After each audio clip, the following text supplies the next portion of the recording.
No, I did one session with beginner, and my first take on it, I felt it felt pretty deadly. Yeah, I don't know. Like, But I know my group, they don't mind deadly games. They like the risk. So yeah, I'm kind of starting to lean a little bit that direction. I don't find that some games are as deadly as you think they are. You can get in trouble all of a sudden, but it's not like doing 3d6 down the line OSR style. You got 4 hit points, and you know, you better like, you know, a game's deadly when you roll 2 characters to start. You roll your first one and your secondary right off the bat. yeah, but I have run and played some Mörkborg and Cyborg, and those games aren't as deadly as you should think they are. Yeah. But well, it depends. If you roll a character with 1 HP, you might have a problem. But And to be honest, you know, I do lots of reading about most players don't necessarily mind not dying or easy combat. If you err on the other side where it's just always terrible in a grind, you know, you kill the whole party too often. They sometimes mind that more than the combat. They're rarely going to complain like, oh, that combat was just way too easy. yeah, I had a lot of fun with Mörkborg on Foundry, and Yeah. yeah, they were coming into this. I ran the adventure from the book. Have you seen that one? I think I've played it. I think I've Yeah. played it online, Yeah. which was somewhat fun.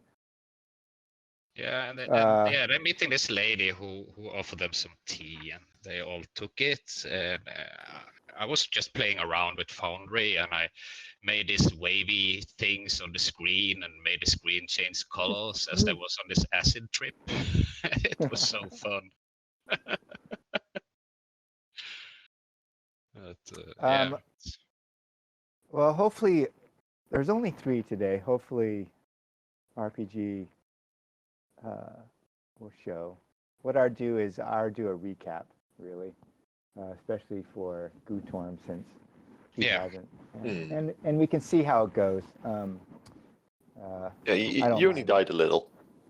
Yeah, I don't mind running with 2. So I'll do a recap, not of everything that Gutorm might have missed, but you know what has happened and where they are and why they're there. So the company is attempting to protect some elven ambassadors, and they travel from more northern area up here, where, let's see, they travel from a kind of northern area, and what happens is they kind of see black cloaks around a known kind of pillar structure in the forest. They go south, and they kind of get lost. Lazarus loses his way, and instead of going southwest, they end up going almost true south.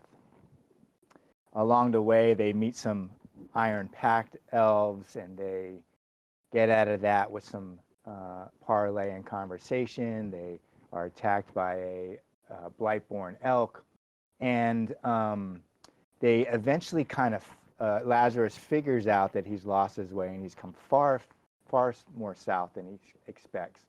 So the group decides they're going to cut west and attempt to make it out. For some reason, my cursor thing isn't working on Foundry. On the map, if you can see the map, they end up cutting west from around hex 1109, which is directly east where they were. And they run into a Templar and his soldiers. the Templar offers Lazarus, who's the only Ambrian in the company, that he may leave and show his solidarity with his people, and offer Lazarus a way out. Lazarus kind of declines and stays with the group. The Templar demands that the elves be turned over. The group decide that that's not going to happen, and they go into combat. The combat's pretty deadly. The elves, Eri Loss, which is a early summer elf, begins to sing, and the elves take up the song as battle occurs. And the battle's pretty tight. Both Adele and Gutorm are laid low, and they eventually defeat the Templar and the Legionnaires. But unfortunately, 3 of the 4 elves are killed, including the leader, Ghana Onley, and the only elf that's left alive is Eri Loss. Gutorm and Adele are eventually revived by Lazarus. Adele, during her, as she's dying before the end of the fight, she either her brain makes up what's happening, or she actually translates to the throne of the old empire of Symbaroum and approaches the throne, and she's offered to sit on it, which she refuses. And the company eventually recover from that battle. They recover and they heal and they take time. The lone elf, Eri Loss, arranges his elven kin that he's lost in the forest for proper burial, and kind of weaves them into the grasses of the meadow that they're in, and takes Ghana Onley's silver sword, and the group decides that they're going to try to get the lone elf Eri Loss to Karvosti. And they travel west. As they're traveling west, they come to the road or the path that leads from the bridge that goes over to Malgomar towards Karvosti, and they hear the passage of a merchant caravan or that sort of thing. They show themselves and they meet the Odavian merchant called Idaru, and Idaru tells them that he's on his way to Karvosti. They have like a mule train of like 5 or 6 mules and some Odavians, and he's on his way to Karvosti to collect the wagons that his brother left up on the plateau, because his brother had died either reaching the plateau or some circumstances caused his brother to die. His niece, or his dead brother's daughter, is sitting up on top of one of the mules, and her name is Danive, and she yells out that Idaru is a spy for their king or for their chieftain of the Odavian clan, and that he has Ambrians in his house all the time. And she jumps down off the mule, and Idaru's like, I'm just a merchant, I have to deal with people all the time. And, he's got his hand on his head, and he asks the group, not necessarily joking completely, but in a little bit of truth, like if any of them are looking for a wife or maybe a pupil, because he wants to get rid of his niece, Danive. And there's some discussion and parley that goes on where they're talking about where they're going.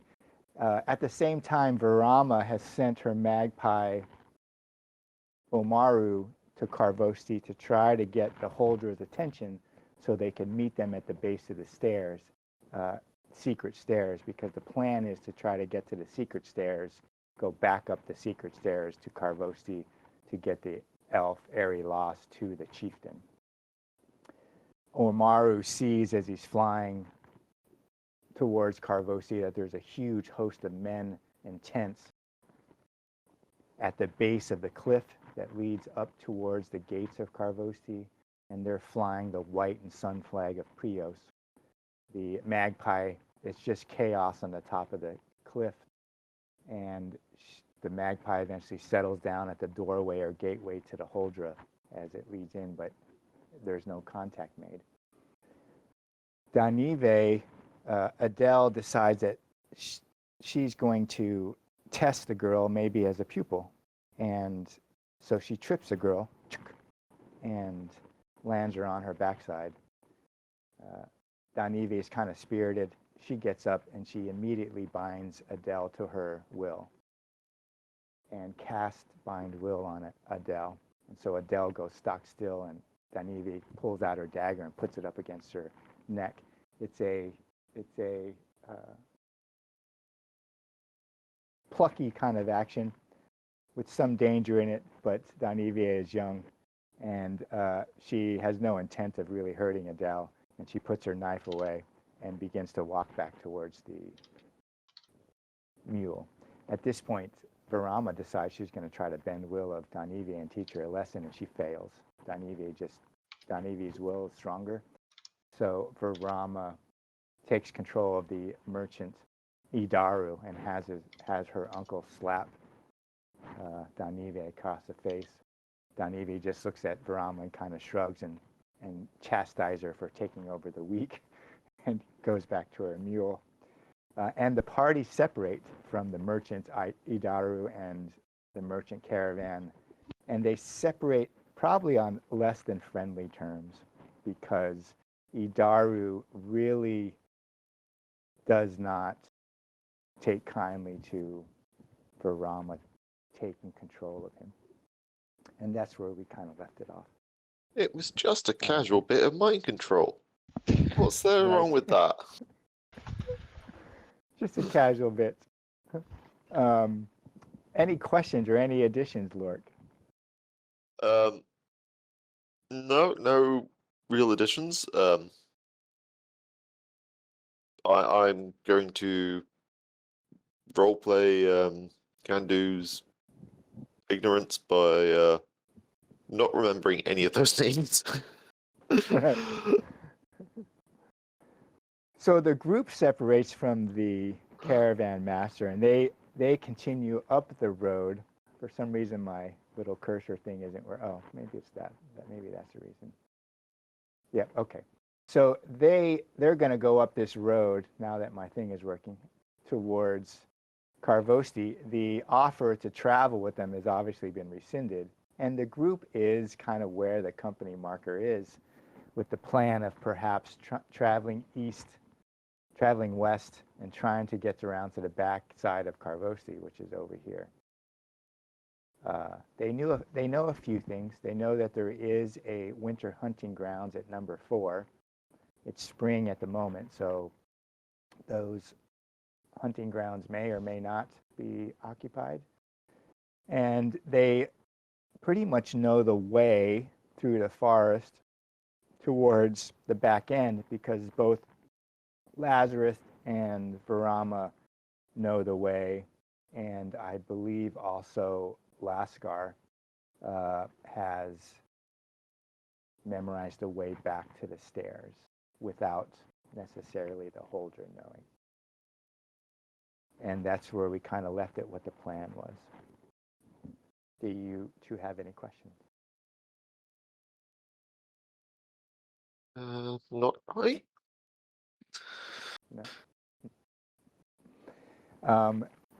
Varama kind of eyes roll back in her head or dilate a little bit as she tries to see what her magpie Omero is doing, and she comes out of it pretty quickly and kind of shrugs. She looks at Gutorm and Kandu and the rest of the group, and even the elf Arilas, and she says Omaro hasn't made contact yet, and so she doesn't know if the way up to the stairs is going to be open. She does say that perhaps she could open it. She might be able to figure out how to open the gate of Ipa, which is what the secret stair is called. But the magpie hasn't made contact yet. Yeah, that's what you get for relying on people. Right. Humans are always failing. So the question for Gutorm and Kandu is, the plan is to march kind of west you have a few options you could consider. You could go right up the road and try to somehow sneak, bluff, cajole, talk your way past the group of Ambrians at the base of the cliff leading up to the gates, which is here. You probably would realize that that plan is fraught with difficulty and some degree of impossibility, but it's still an option. You could continue west through the forest, knowing that Lazarus and Varama and Lascar kind of know the way back the same way you came the first way. Or you could consider, other options, going north, upwards, trailing through the forest and trying not to be seen on the edges. What would you two consider the best option? So we want to get back. We want to get back into Karvosti. That's our goal, right? Right. The goal is to get the elf to Karvosti. Yeah. Like at this point, the ambassador. You only have one ambassador left. Yeah, this is the elf we got out when I got the spear in my chest, right? Right. You had found 4 elves. The lead elf was Ghana Anli, who died during the fight. There was 2 young spring elves, 5 feet tall. They also died during the fight, and the only other elf is Arilas that is left. So it's kind of crucial we keep this one alive, I guess. We don't have many more chances to fuck up. No.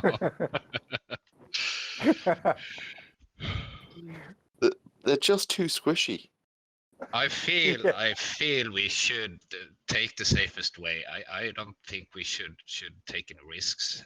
I feel and maybe just. Do we have any pressure of time on us here? Not really. It's right now. It's midday. It's probably just at the cusp of afternoon. You don't have pressure to get there at any particular time. You know that the Ambrians and the Templars and maybe even the Church of Prios is barricading the ramp leading up, but there's no conflict at the moment. No one is particularly hunting you down or tracking you. You happen to run into the Templar and the guards, by mistake. Gutorm actually failed his vigilant roll. So out of character, we talked about Gutorm maybe know some back entrance to Karvosti. Yeah, Gutorm would know of a particular way you could get into Karvosti as an alternative, and that would be climbing the cliff face. He has probably found perhaps a suitable climbing route, maybe on the north, back here, that he's spied out. Maybe he's even attempted it with ropes. The cliff face is pretty tall. You could climb it. It would be dangerous, obviously, if you fell. But Gutorm knows there is an alternative route, a back entrance, but it does require a climb. And so that is kind of around that northern side that leads up there. It's a difficult climb, but perhaps the goblin. How tall are the cliff, would you say? Oh, they're pretty tall. They are fairly tall. You would have to make a couple checks to get up to the top. Yeah. They're 100 feet, it's like 30 meters. It's a fairly long fall to your death if you fall off the edge. Gutorm would know, Kondu probably doesn't, but Ambrians who've lost all hope that live in the squatters' camp on Karvosti are not infrequently seen throwing themselves off the cliff. Gutorm also followed out that woman who went to the edge that he tried to pull back, right? Yeah, and right? That's a fall that isn't probably survivable. If you were on ropes and you fell, but is it climbable? It is. I just kind of tell you what that danger is. It is an alternative. Gutorm would know.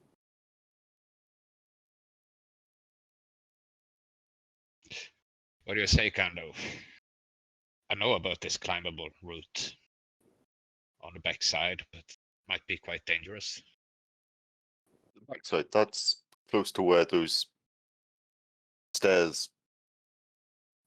I don't know, the place where they tried to put hoods on us and they didn't really fit very well. Yeah. It is close to the stairs. The stairs are roughly here. Like if you ask Lazarus and Varama probably wouldn't necessarily tell you, but if Gutorm gives him kind of an idea of where it is on the cliff face, the stairs are somewhere here on the map, and Gutorm's climb is somewhere here, a little bit on that northern tip of the back end. And all the Ambrians, where are they? The Ambrians are encamped right here. This is the incline that leads up to the gate. The gate to Karvosti is right here. Shall we go around Karvosti to the stairs to give Bomeru, the birdie thingamajook, time to actually do what he was meant to? Yeah, but should we go around on the north side, or should we go around on the south side, risk being spotted? Probably the north. Only one elf left. Yeah, I think that's the safest. And I mean, they do say no elves is better than one elf, but this time we kind of want the elves. So I'll pull you up on the kind of map just so the encampment's here at the edge of the incline, and the doorway is the gate, the secret gate somewhere back here, and Gutorm's climb is somewhere back here. Yeah. Just for reference. Yeah, let's go around the north side. Whilst we're sneaking, I am going to quickly run downstairs and put a dog to bed. Okay. Yeah. So the question is, are you going to go north through the forest then? Where I'll put you back on the hex map. You're going to go north through the forest this way? Yeah, I was thinking this way and up around here. Okay, that's good. Yeah. We'll let Lork go.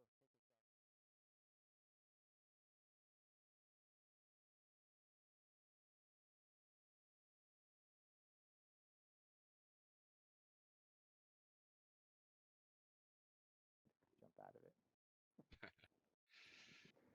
All right.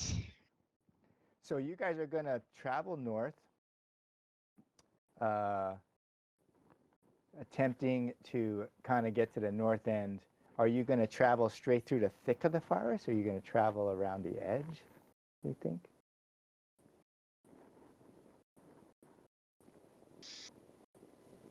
Do we trust ourselves not to get lost or not to be seen? Yeah, well, I will roll for Lazarus. I will roll for Lazarus or Lascars. They both have bushcraft, and so I don't believe either of your characters No, I don't have it. No. Right, would take the lead. And so whether you get lost or not is kind of up to them. I think both of you would probably just be on the watch as you're moving Probably. through. Right. And so you would probably more that keep watch because it's just the two of you. So what I'll do is I will roll Lazarus's bushcraft. I think it's Lazarus, or is it? Let me see if it's. Yeah, he's Lazarus is a pathfinder, and so I will roll Lazarus pathfinder skill. He just rolls vigilance. What I would have both of you do is roll for keep watch, which is like a vigilant check. Yeah, Before I he can rolls. do that one. Or you want to do that, Kendo? Okay. What's your vigilant? It's above average. I have 14. We're fairly equal, Yeah. but I'm a bad roller. Yeah, Gutorm will get a chance next time. Let's see if Lazarus gets lost. Yep. Yeah. He actually gets 2 chances to get lost, if you remember. Yeah. Right. Oh, he Yeah. is terrible. So Lazarus says, yeah. Let's go north, and you go north. And he's certain of the way you're going. And you're moving north. Lazarus decides they're just going to go straight north. Maybe he's trying to take you up around, a little bit more discreet. And he says, we're going to go straight north. And he kind of leads you straight north. The trees start to thin out, but Kandu and the group don't really kind of recognize it. They're probably stressed out. They know they're trying to get this elf to Karvosti. They're also maybe a little skittish because they ran into the Templar in their group, and they know as they're moving north, there's a chance that they could run into more patrols. And the company doesn't really recognize that they're off track until the forest thins so much that they at the edge, and they kind of move too far west. And eventually Lazarus kind of stops and curses a little bit because the forest is thinned out enough where you realize you're on the edge of it. You're on the edge of Davokar, and you can see Karvosti all of a sudden. And you're about where the icon is because you've gone too far west. You suddenly realize you can see Karvosti and stop because you're far too close to it than you expect. You look down kind of southwest over here, and you can see smoke rising from campfires. You could probably see the outline of tents and the mass of men that are a couple miles off at the base of Karvosti. And you can't make out the white and sun flags of Prios, but you realize that Lazarus has not got you lost, but you're definitely far more west than you expect. You see patrols leading out from that group.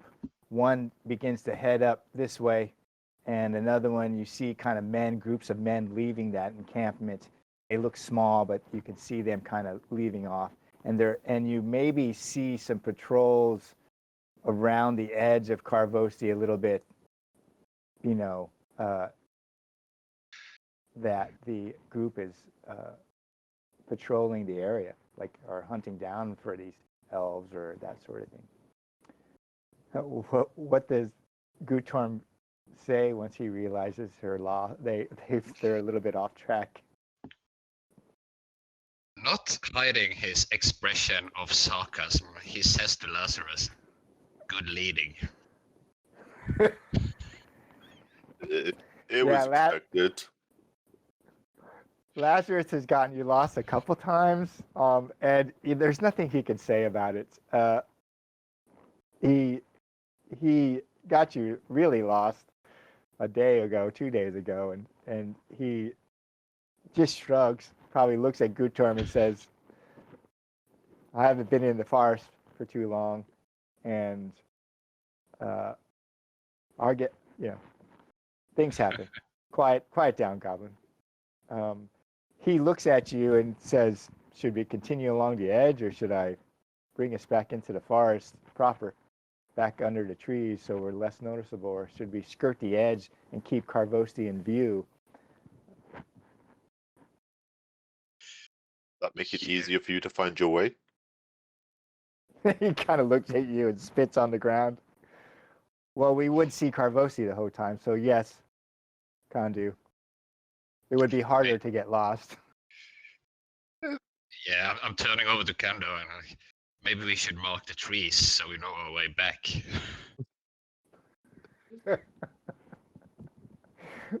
Yeah, you just hear him cursing at you. Like he looks at he's not going to get help from anyone because he's the only Ambrian anyways. Lascar probably looks at Lazarus and just, tries not to say anything and tries not to laugh as Kandu and Gutorm are giving him a hard time. And Lazarus looks at him and says, "Damn it, are we following the tree edge or are we going back in the forest? Or you want me to decide?" I think we should keep in mind with the patrols going around, so maybe... Yeah, we'll stay in the forest. Yeah, I think that's wise. Okay. So you're going to continue north.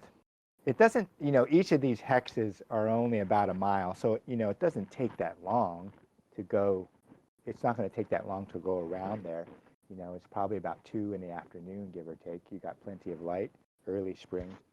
And so, Gutorm, why don't you roll Keep Watch as I try to roll out of this Pathfinder again? That was vigilant, right? Yeah, vigilant.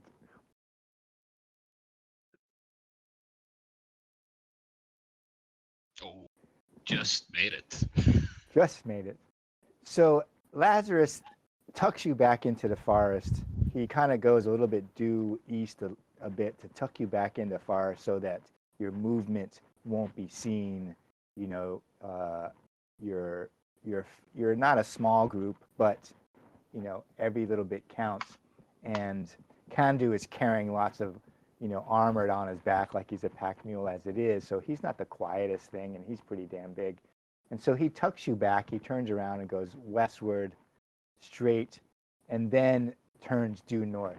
And you see him kind of look up at the trees because you can't see the sky or the sun very well. But he's looking at, maybe he picks up some things and throws it in the air. But there's no breeze. But he leads you due north, and he's pretty confident he leads you due north.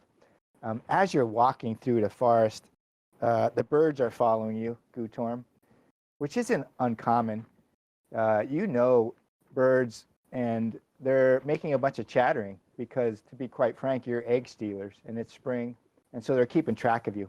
And you're walking through the forest, Gutorm, and you're aware of bird chatter, which is not uncommon, and small animals in the ground. And the birds are the chatter of you egg stealers, as they're warning all the other birds as you're kind of going through the forest, as following you.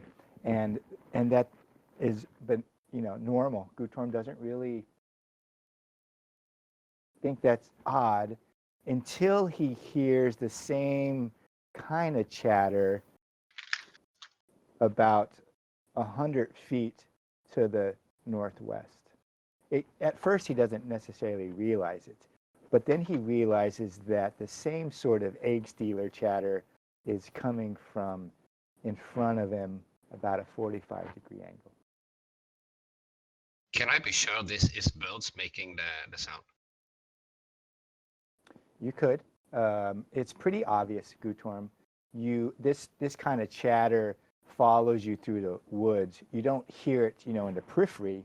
It's really like in the trees around you, like just like squirrels will bark at you and chatter at you when you come near their nest, and birds will do the same. They're just kind of the advance. And so Gutorm, he doesn't hear that it sounds off, like it's made up. Yeah. He's pretty confident that the birds around them, those are normal sounds, but then he hears the same sort of sound off in the distance a little bit that he realizes probably shouldn't be that far in advance of their movement. Something's not right here. The birds, can you hear them, Kando?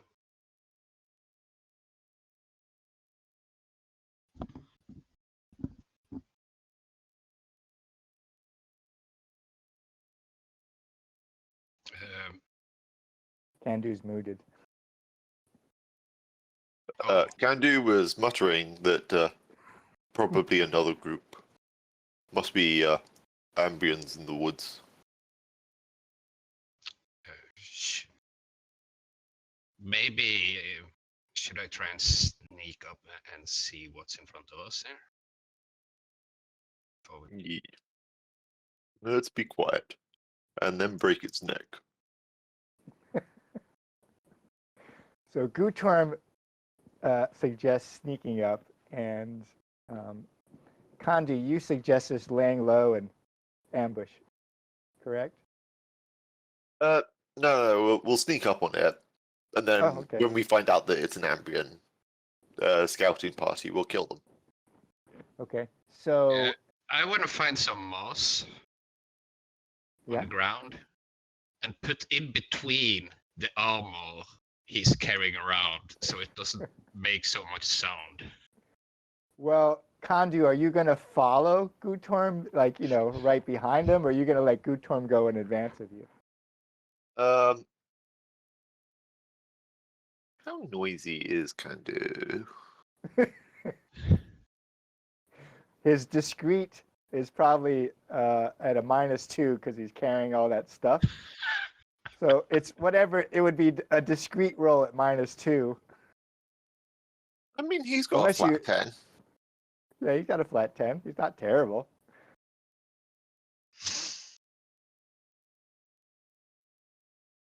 Okay. Because I don't want Guton to be squished by himself. Like, no offense, you are a very squishable size.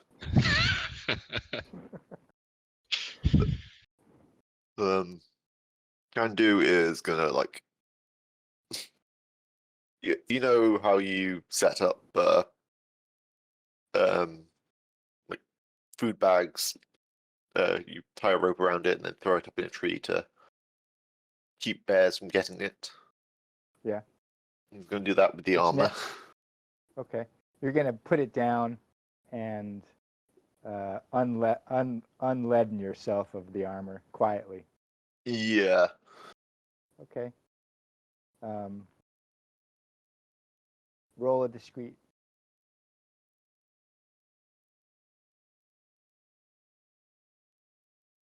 All right.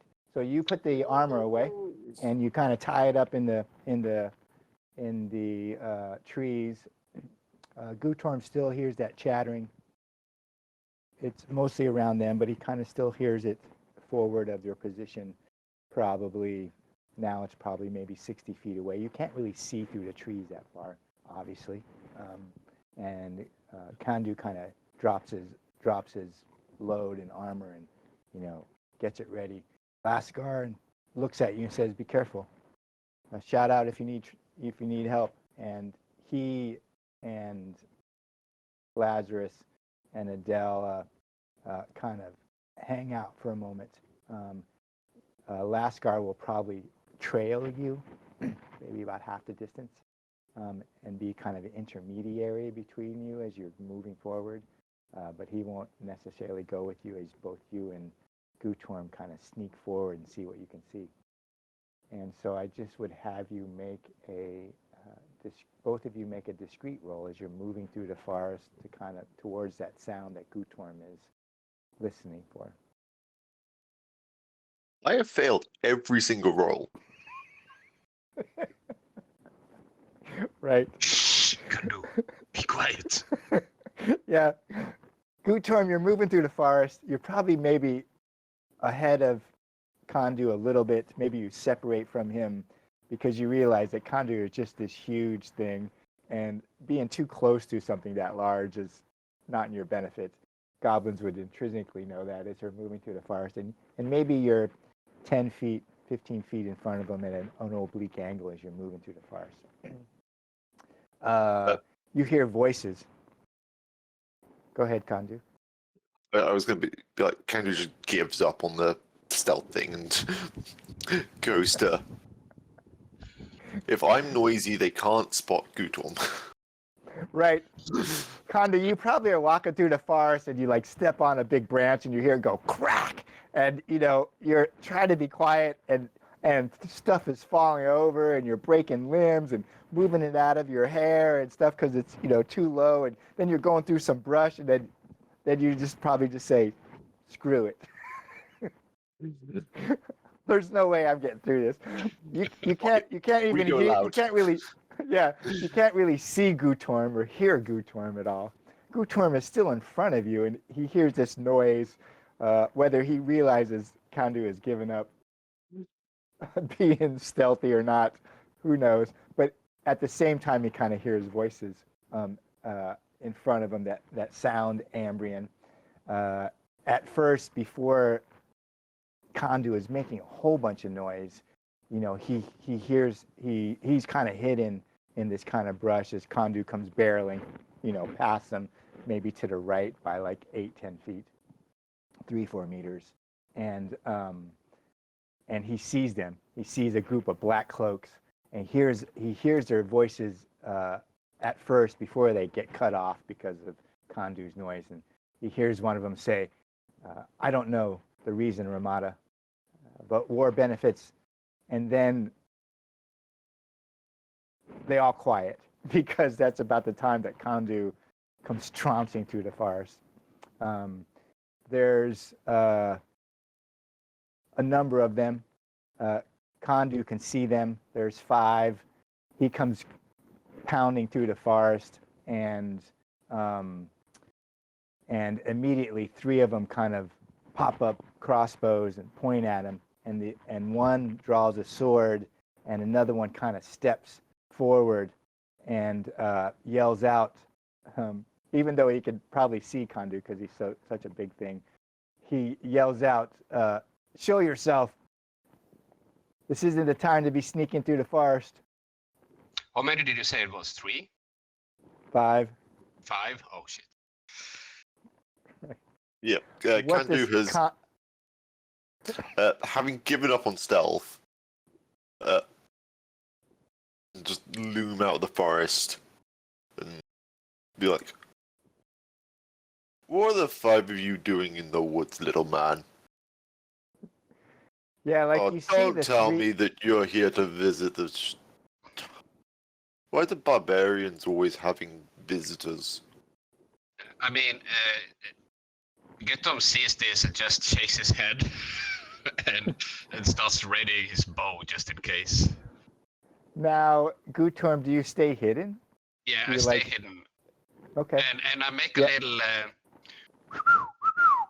to Laska. Yeah. Kondu is going to, not clearly with my hands, just not being a threat, but walk forward a little bit so they're turned slightly away from the direction that I came in. Uh-huh. Okay. So you're going to kind of angle a little bit to turn him away from Gutorm. You angle a little bit. Gutorm makes this whistle, and you see the crossbow. You see one of the guy with the swords. He makes a little sign, like he touches his face, and he points in the relative direction of where Gutorm's whistle blew, as if he heard it. And you see, the crossbow shift a little bit. Not a lot, but they, kind of shift a little bit, and one of them is kind of pointing that direction, maybe scanning where Gutorm's whistle or about there, but it seems like they heard him. You angle maybe around, kind of making them face away from Gutorm. And what do you say? Why are the 5 of you in the woods? He looks up at you. The lead black cloak hasn't drawn any weapons. You have 2 bowmen who are sitting in the back who've got their crossbow trained on you.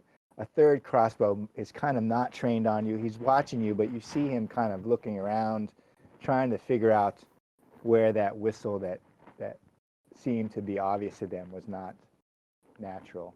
And then the lead black cloak, he has no weapons drawn, and he looks up at you and says, "We are guardians of Ambrian nation. We work for our queen. We mean you no harm, as there has been a great deal of terribleness lately in the forest. It's not really a fair idea to sneak up on others. What is your business here?" I'm walking. I live in this forest.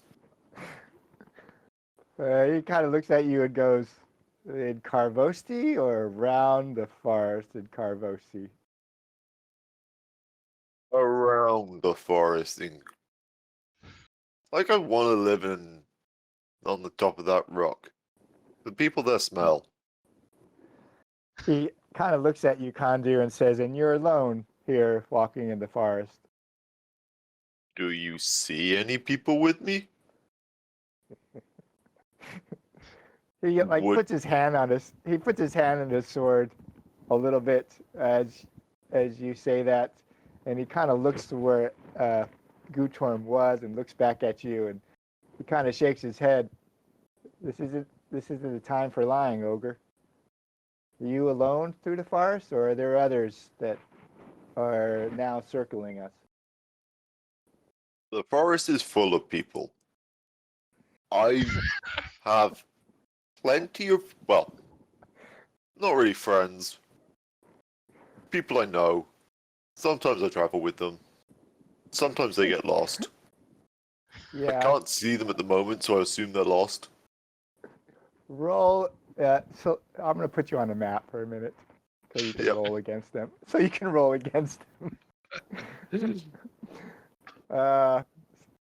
I would select the front black cloak, either of them, and I would roll a persuasion versus cunning. I think persuasion versus cunning.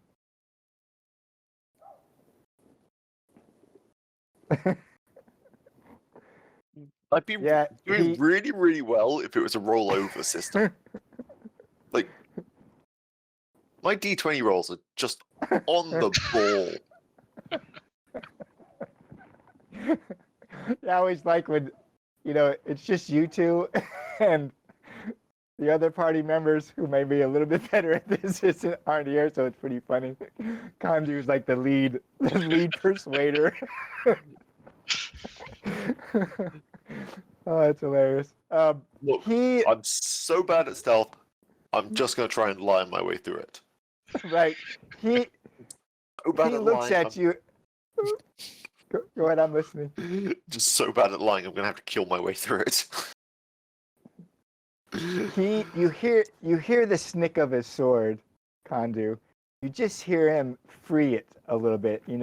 As your sword is in his scabbard, it's pretty firmly held by that thicker piece right before the crossguard, and you hear him free it a little bit. So in case he needs to draw it, so he has his hand on the sword, and as you're lying to him, you know that it's just not working. There's some signal that's given, perhaps to the other swordsman, and you see them separate a little bit, giving themselves more room. The bowmen back up a little bit and take up position, and he kind of looks at you and he says, "Ogre, I don't believe you. Do you mean us harm or not?" You want the honest truth? You're humans in my forest. I kind of don't like any of you.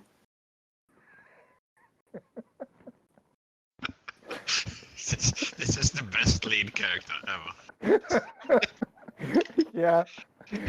All right. So you're just being flip it, or obviously aggressive. Flippant or Flippant. flippant. Okay. Yeah, like you're just nonchalantly, like, whatever. It's quite nonchalant. It's like, if you decide to attack me, I'm gonna have to kill you. So that's just your bad decision. Right. There's 5 of them, and and Kandu has absolutely no worry for his self-preservation. Well, Gutom does. He is kind of he's nervous now. Right. What does he do? He's still kind of hidden in the forest. I'm still hidden in the forest, and I'm gonna stay hidden and hope this can end non-violent. All right. Roll a vigilant test. Just to see how you. Well, I would check the black cloak to the south of you, and roll. There you Oh go. damn! You're listening to Kandu discuss the forest with the lead black cloak, and your eyes are on Kandu and the black cloak's next to him, and you probably have your arrow trained towards them, and you kind of look up a little bit back south to check as you hear movement as the discussion is degrading. You hear movement, and you look probably away for a minute, and you realize that this black cloak with the crossbow now has it trained straight at you. He obviously sees you. He's brought up his crossbow, and he's at aim, and just holding it there. And you've obviously been seen. Does Gutorm do anything else? So he's aimed at my back, kind of. Like. Well, I think you're kind of facing towards maybe Kandu and over that direction. So he's probably aimed at your right side, aimed at your body.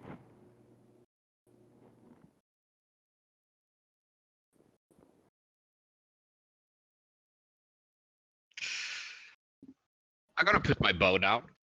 Okay. I'm not putting it down on the ground, but I'm just taking the arrow out and put it in the quiver and take the bow down, and I'm like standing up and I'm screaming like, Kendo, there you are, you old fool.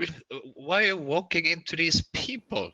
I just found you, and I wasn't sure if they were enemies, but well, here we are. Humans. Yeah, you can't be walking around like that. You know your memory is not that good. Not that bad. I'm really sorry about this, all of you, but I can take him and we can leave. We live further north in the forest here, like north east. So just keep it cool, everyone. The lead black cloak looks behind him, and you see the other black cloak. He shakes his head, and he just puts up his hand, and flashes 2 fingers. You see him kind of relax his crossbow. The other 2 in the back relax their crossbow, and he kind of looks at Gutorm the goblin and then back at Kandu. He doesn't have the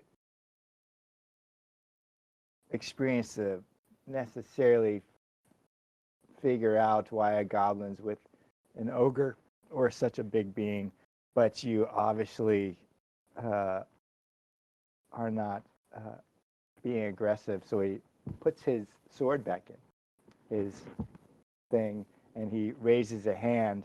You see the one behind him sheath his sword too, and the crossbow bowmen, they kind of pattern out a little bit, and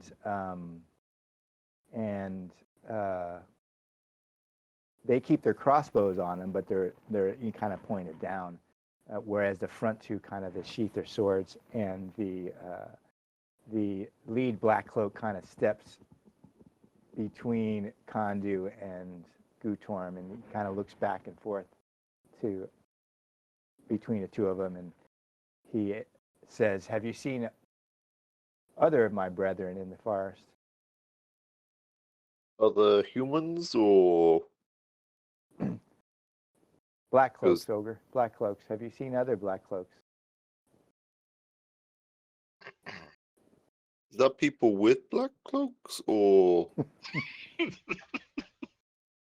because like black's a popular color. People like to wear black. I like this. Just play stupid and let's hope it works. Now, Kondu, as you were traveling south before Lazarus got lost, you did see black cloaks, or Varama's bird saw a group of black cloaks and Ambrians and Templars far up north. Is Kondu being just directly, he's still being flippant. He's still kind of like trying to tell a lie. He's being moderately clueless. Thank you for pointing out that I did actually see black cloaks. I'd be like, because there are a lot of people wearing black under the sun, which is like bad for your health. Up by the big rock. Oh.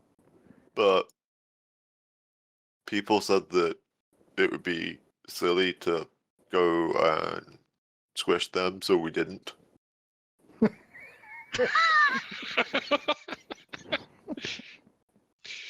Yeah, like I think that's what happens. I think when you say the word squish, that the lead back cloak laughs a little bit. He kind of laughs a little bit, shakes his head, because that's what an ogre would say, and he shakes his head and looks up at you, Kondu, and goes, "Ogre, how many of them were there? How many do you think you could squish all at once? Were there enough that you could squish him and not be worried, or were there so many that it might be a little taxing?"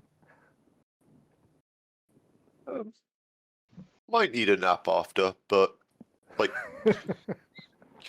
you grab one guy by the leg and you can use him to squish like at least a couple more before he goes. I told you, we're not doing any squishing today. We're looking for bird eggs.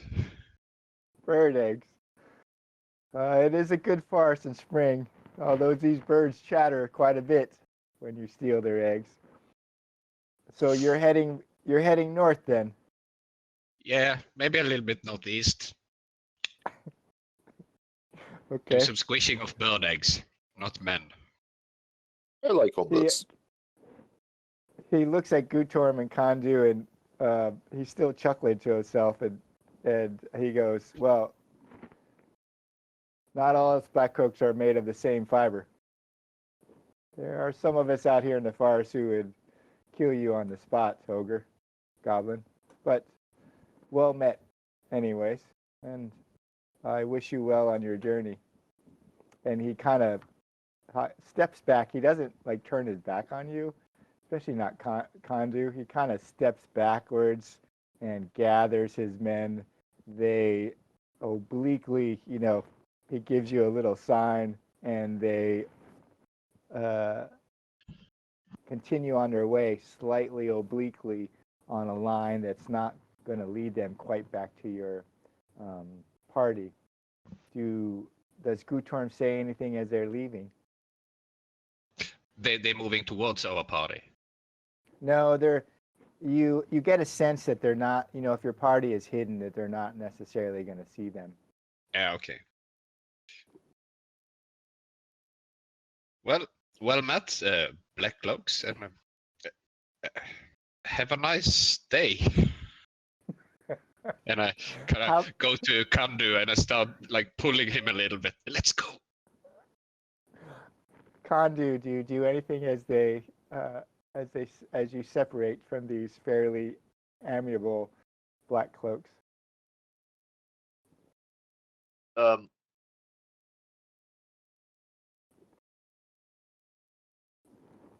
See, would it be in character to pat one of them in the head?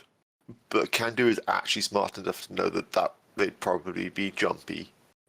Yeah, and they don't actually get that close to you, Kandu. They are a bit. They may be amiable, and they may leave you in peace, but it's not like they're gonna get within 2 feet of you for you to reach out and touch them. They're gonna skirt around you, Kandu, especially you as a big one. Not necessarily afraid, but giving your own space because they don't want to approach you, and so they're gonna, unless Kandu makes a move towards them, he's not gonna be able to touch them. Yeah, no, I got no interest in moving towards them. Kandu will as we walk past each other, move a fallen tree trunk out of the way, kind of deal, just like that. Picks totally it up with one hand. Yeah, pushing it aside to clear the path. I totally could have squished 5 people. Yeah, they kind of go off in the forest. Gutorm hears the bird chatter follow them, so he kind of gets a sense of where they go. They're going to go around your group together. Eventually, lose that kind of hearing the forest. He loses them in the forest. He loses the following forest alarm system as the black cloaks kind of disappear into the greenery. He doesn't hear them return. He can hear them moving off in the distance. They oddly are not being quiet. And he maybe get a sense that they're actually being a little purposely noisy, just so you are aware of where they are. But eventually you kind of lose that. You don't hear them anymore. That was a close one. Yeah, nearly had to kill them. Now, Kandu, you've met some black cloaks, and you even perhaps there was a black cloak that told the chieftain about the elves at the very beginning. I'm not sure if Kandu would even realize that wasn't a black cloak. What does Kandu think about meeting black cloaks that really did not seem similar to the ones he's experienced to date? It was weird. I don't think Kandu has met a person that isn't like a horrendous bigot towards native Davokans. So he is not sure about that. Yeah, it is definitely a different feeling, these black cloaks. They're obviously black cloaks, but they definitely conducted themselves in a manner that would be experientially unexpected, perhaps, for Kandu. How about Gutorm? He's lived and grown up on Karvosti. He's been around black cloaks. Does this strike him as he's probably have a little bit more, not necessarily interactions with black cloaks or heard stories? What would Gutorm think about this encounter with these black cloaks that seemed reasonable? At the moment, Gutorm just feels lucky because he's happy to be alive. He had a harsh time. Being, I don't know, has he been dead? I know he was almost dead. Was he? Twice. Oh yeah. Twice he was dead. Yeah. You went down and then got brought back and then went down again in the same fight. Damn. Yeah. So I'm happy to stay alive. It's been a rough run for Gutorm. It has. He left Karvosti for probably the first time in quite some time, and it's been a pretty big trial for him. Physically dangerous, quite dangerous for him, in this company of disparate people. Gutom starts to think he has to be more sneaky.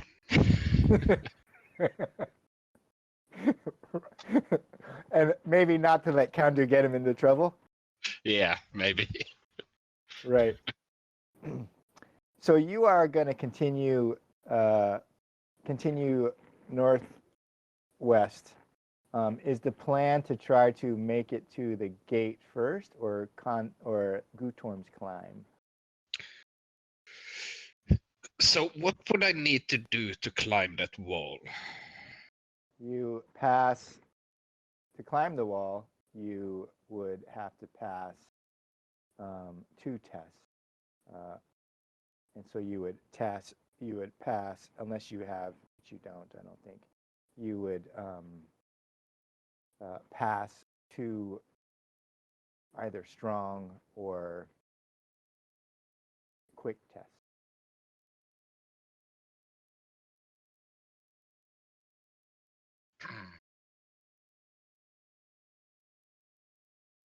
My guess is Gutom has climbed this wall once and he didn't like it very much. Maybe Gutorm rappelled down, but he hasn't climbed up. Yeah. Right. It's a different thing to tie a rope off at the top and rappel down a track. It's completely another matter to climb up it without that kind of support. Could we get some ropes down? What if we took a note and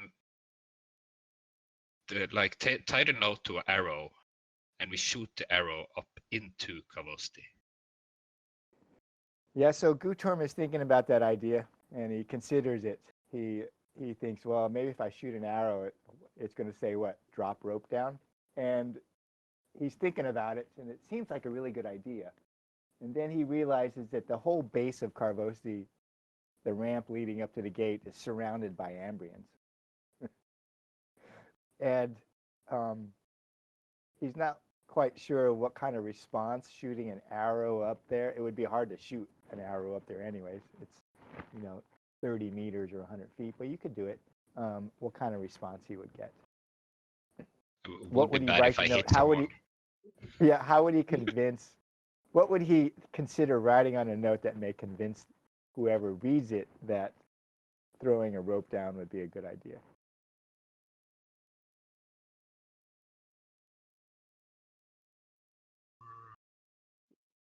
The other thing you could potentially do is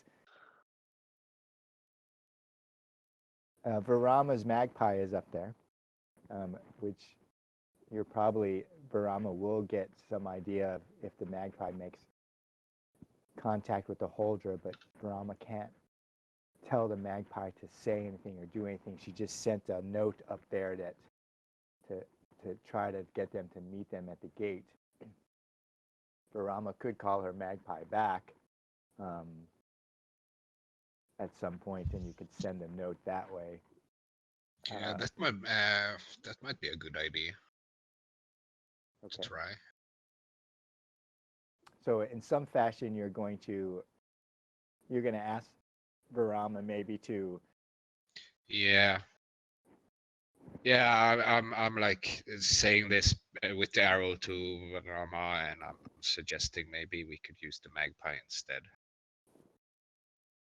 Yeah, Varama looks at you kind of quizzically and says, "You want to climb the Karvosti goblin?" No, I want to put a note on your magpie and see if someone reads the note so we can get some ropes down and then climb the wall. She kind of looks at you and shakes her head, and that might be safer than the stairs.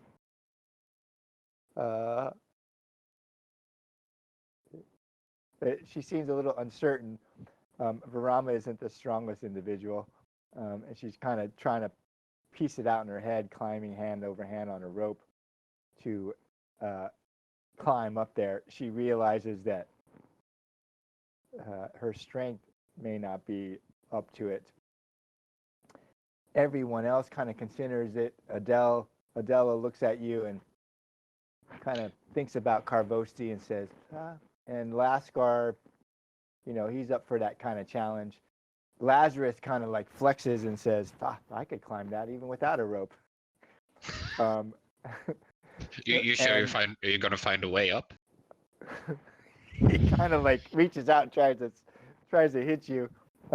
Varama's the only one who's concerned because she doesn't look, she's kind of thin and isn't built for that kind of activity.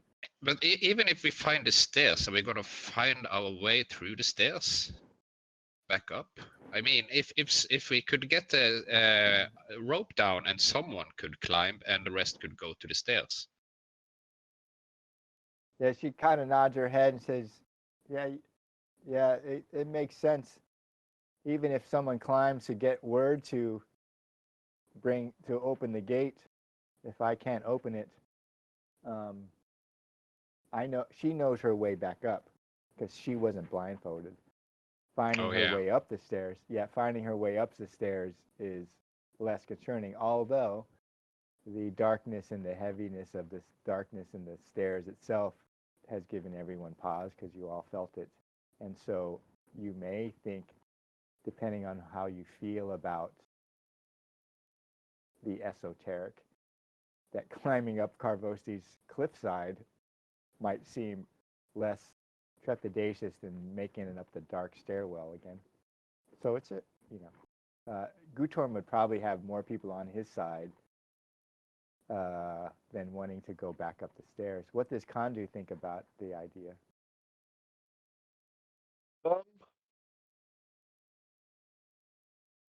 There's plenty of dark places in Davokar. Kandu's been to a few of them. Right. But no doubts in his own physical strength and ability.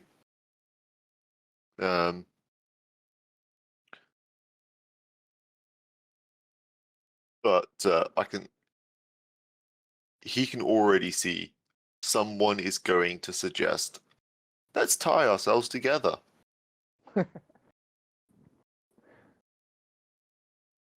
And at that point, he knows he's just going to be carrying Varama. So,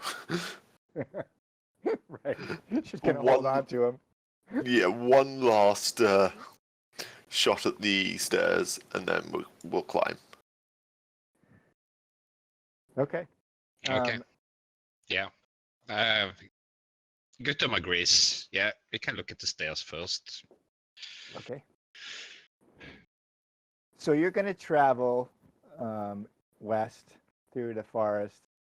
Lazarus is going to do his pathfinding roll. He hasn't really been in this part of the forest, and so he's going to roll his pathfinder roll. Make sure he doesn't get lost. Again. Yeah,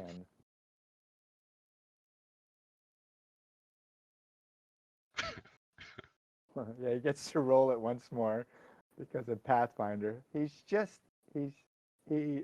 having trouble in the forest as an Ambrian. He realizes that if he was in the southern mountains or Ambria itself, that he would be much better. That's what he says. He tries to make excuses.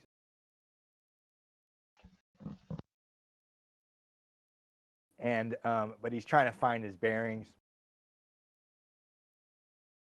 And he gets off a little bit. You maybe track a little bit north, but you come to this kind of clearing pathway, and he kind of realizes maybe where he is, and you easily kind of make it south, and then you pass another kind of opening in the forest that leads north, and he goes, yeah, I know where I am now. And you get kind of to the edge, and you can see the the western edge of Karvosti out here. It's pretty open area. You know, the forest will thin out. He brings you down to the edge of the forest, and you see the forest drop away where it's been cut down and for generations. So it's just kind of this open field that the chieftains of Karvosti have cleared so that at least around Karvosti proper, they have true line of sight for maybe half a mile or so, or 800 meters. And you're kind of on the edge of the forest there. It's about 4 or 5 in the evening. You probably have an hour or two of light. And Lazarus looks at Gutorm and Kondu and says, we could probably make it to the stairs before dark. Do we go now, or do we wait for tomorrow?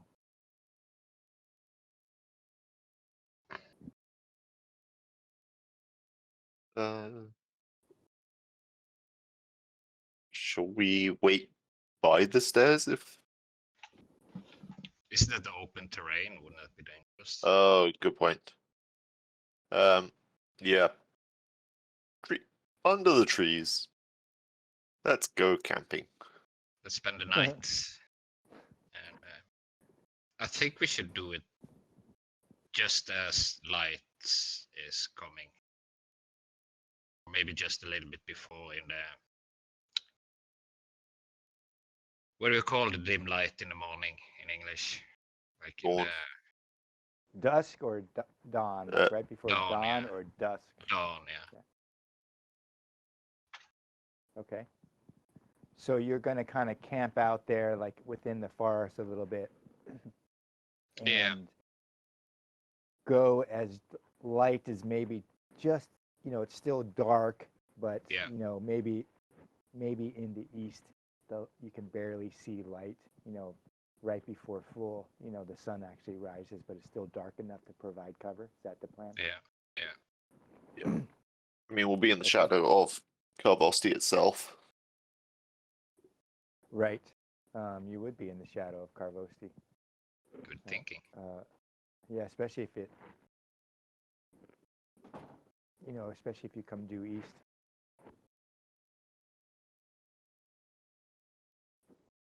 Okay.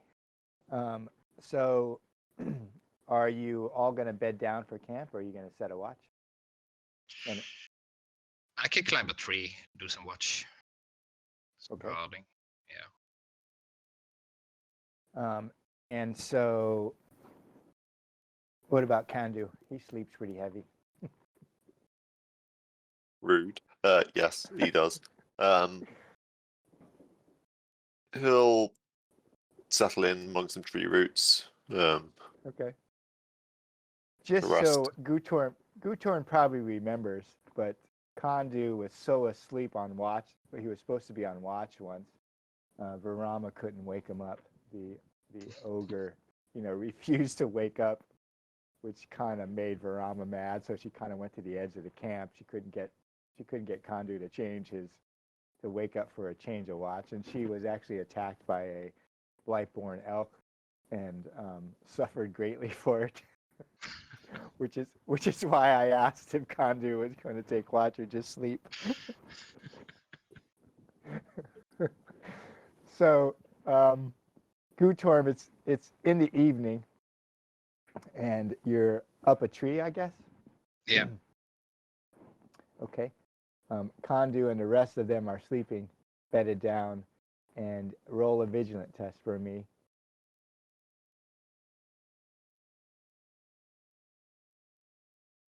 Success. There you go. You start to hear movement through the forest. It's dark. You can't really you actually could see pretty well because you're a goblin, right? Yeah. Right. You see the movement of figures in the forest. You don't quite know how many of them there are, but you definitely see movement through the forest that's going to come right over the kind of top of the camp. You're not quite sure, although it's possible that the movement is directed towards the sleeping figures. You can kind of hear Kondu snore and maybe Lascar. And there is some noise perhaps in the campsite. And you see these figures start moving towards the group. What does Gutorm do?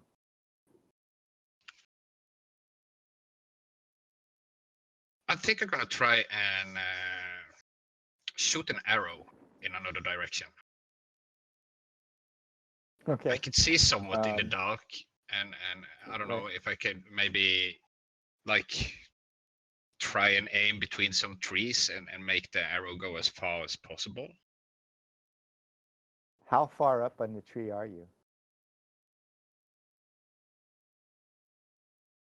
Just asking. I just want to know like how far up you climb.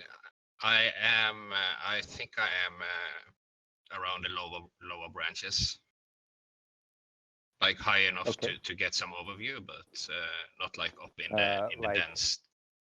5 meters, 10 meters, 15 meters. 5 meters maybe. Okay, 5 meters. So not too high, but you know. Yeah. Not high enough where if you fell out, you'd, die. Yeah.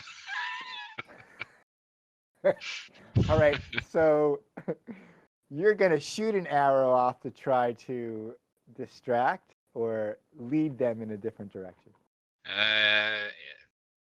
That's about the same, isn't it? Like distract and lead them in another direction. Okay. So what I would have you do is I'm going to have you roll a discrete at -1.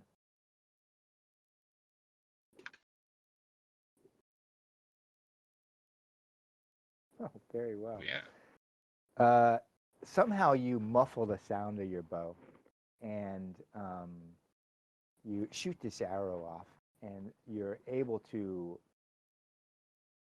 do it in such a way that maybe you don't pull the bow back too far. You're maybe not necessarily, it's not going to go that far in the forest anyways, but maybe you want it to lead them a little bit into the forest itself. So maybe you don't pull it back as far. You don't let the bow string twang, that sort of thing. And you do it perfectly. And the arrow flicks off without much sound, and you hear it hit a tree or go through the brush. And you see the group rotate a little bit. You see maybe one of them stay in position, facing towards you, although it's hard in the dark, but you're almost positive that he's looking right at the party. And you see the others tail off a little bit, investigate that sound. Probably 3 shapes separate from this single shape who continues to maybe slowly work his way toward, but much slower than they were coming. And you see these other 3 shapes kind of separate from that one shape and go back towards where you fired the bow. Everyone else is still sleeping. What does Gutorm do now? Ooh. I know what's tempting to do, but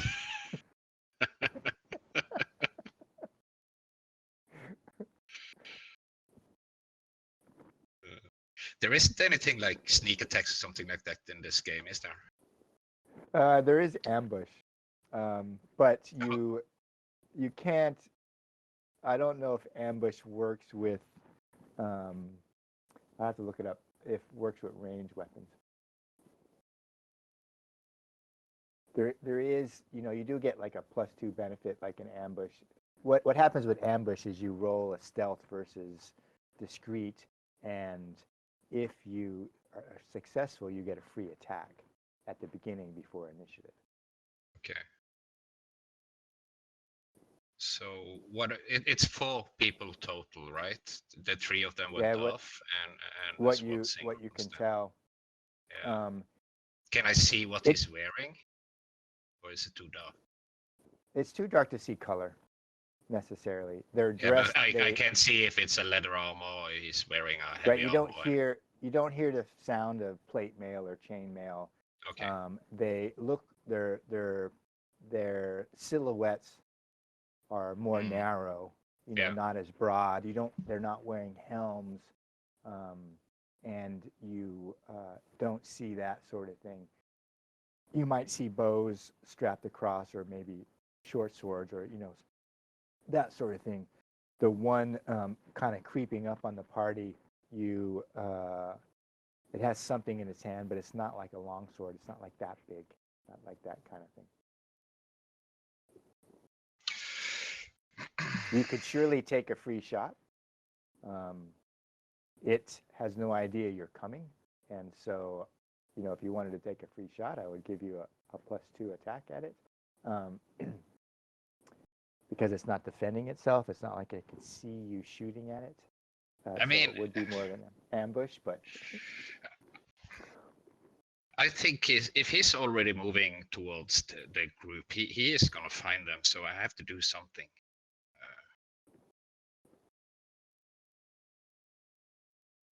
I'm gonna shoot him. okay. I'm going for it. Yeah.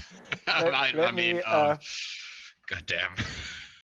Let me kind of put you on a map. But I don't know if they could be friendly, couldn't they?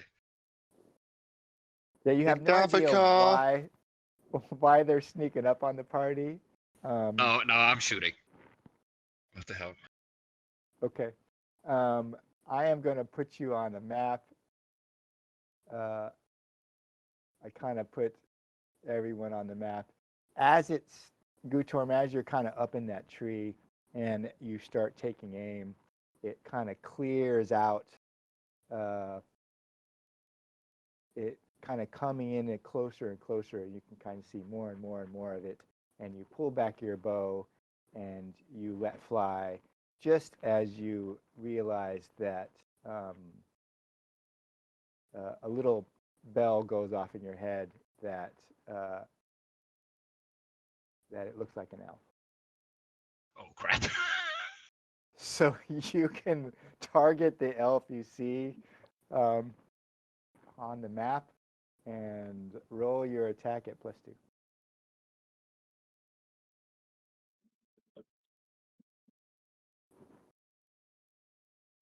Target. How did I do that again? You put your mouse cursor over and just hit the letter T, or you can. There we go. Yeah, right click and you can use the little bullseye. Oh no, wrong one. That's a good one. That's on your side. Oh shit. There you go. Don't kill that elf. Though we're trying to save that one. Right.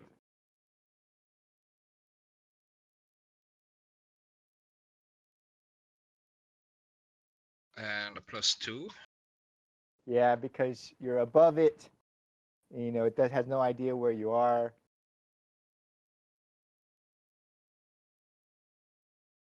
Now, what did you roll for that? I'm rolling vigilant for attacks because of sixth sense.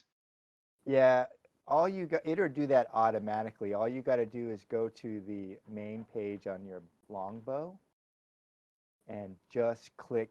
Oh longbow. yeah, I forgot.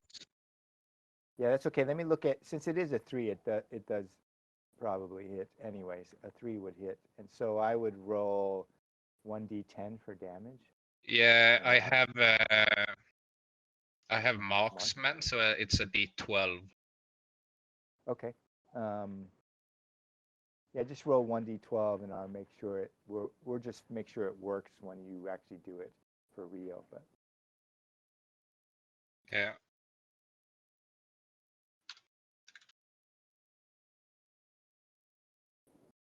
Nice. And it gets armor. Yeah, that's a big hit. That's a big hit. So its protection is 2. Right. So let me do one thing.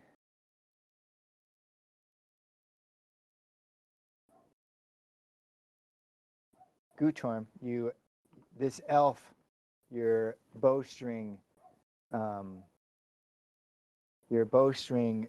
twangs, and it lifts its head because it realizes you're in the tree, and the arrow just goes right in its mouth, back through its head till the fletching is at the tip of its lips. You see its head kind of rock back, and then it crashes to the ground.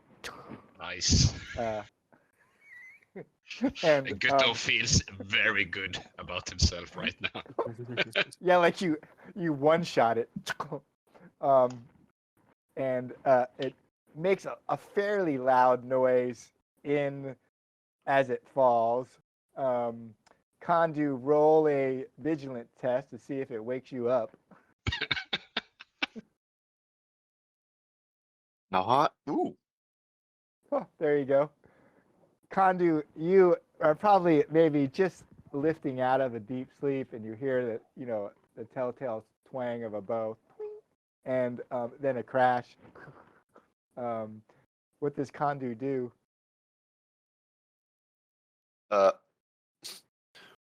Just stop.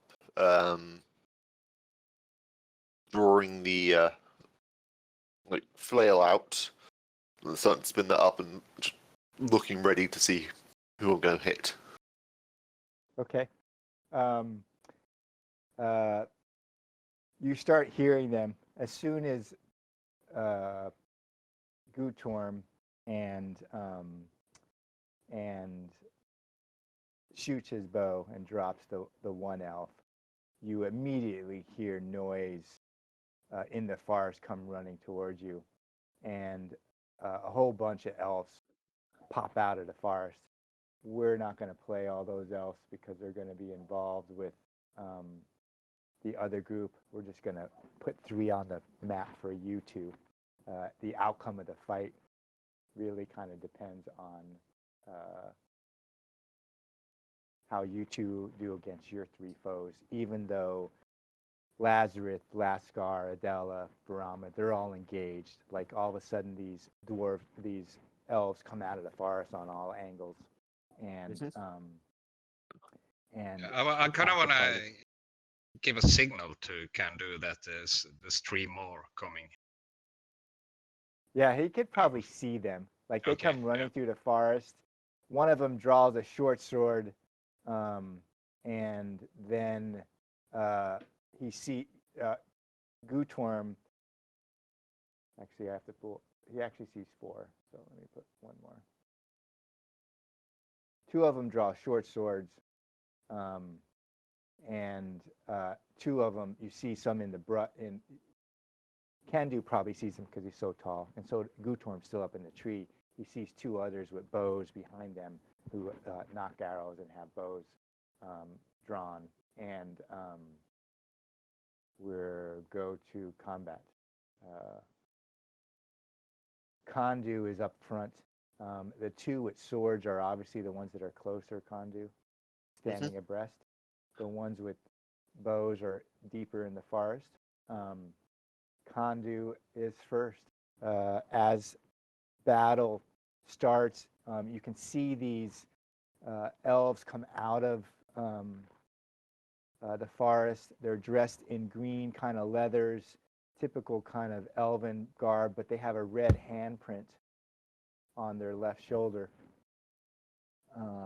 Las hisses, draws his silver sword, and enters combat with the rest of your company as you have these kind of 4 to take over. What does Kondu do? Yeah, a little bit of a tactical move. I don't want to be shot, so the best defense is having your enemies friends between you and them. So I'm going to charge in and get a whacking.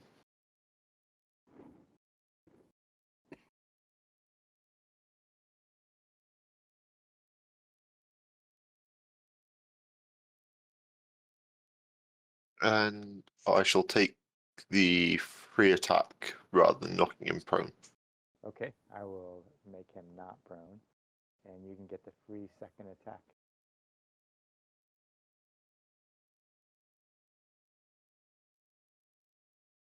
Okay. Kondu, you attacked with your flail. Like the flail kind of whips out, and you have this crushing blow right on top of him.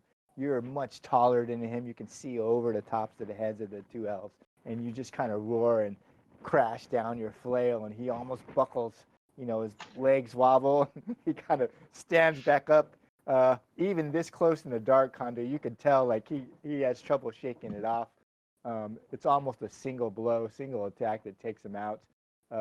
And the flail like skives down part of his face and head and takes off his skin and maybe around his cheek, and there's blood in his face and his eyes as the two of them try to attack you.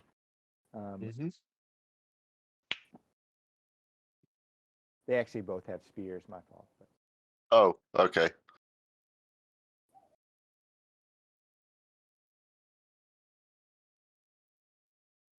Yeah, the one that hits you, he like kind of try to stab you with his spear, and the other one attacks you too.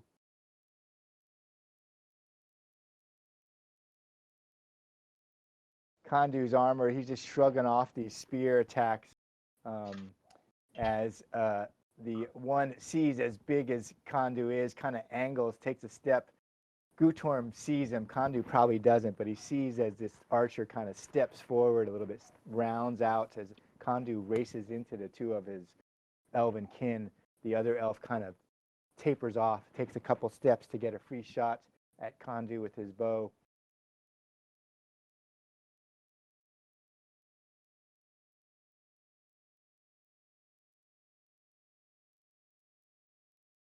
But nothing seems to hit Kondu. It's like a rock. No, I'm being saved by Robust. Right. It's just like, everything is hitting him. Gutorm, you're up high in this tree. You are watching this as you're getting your arrow ready. You just see Kondu, like an arrow comes at him and breaks and hits he gets hit twice with spears. It's like he's just this raging mountain. Roll me a discreet at -2 to see if the other archer sees you up in the tree.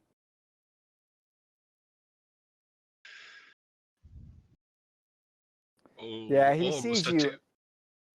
Yeah, he sees you, Kondu, and because he's behind his kin, and even though Kondu's right in front of him, he sees Gutorm up in the tree, and so he has line of sight, much easier shot. So he fires his bow at you.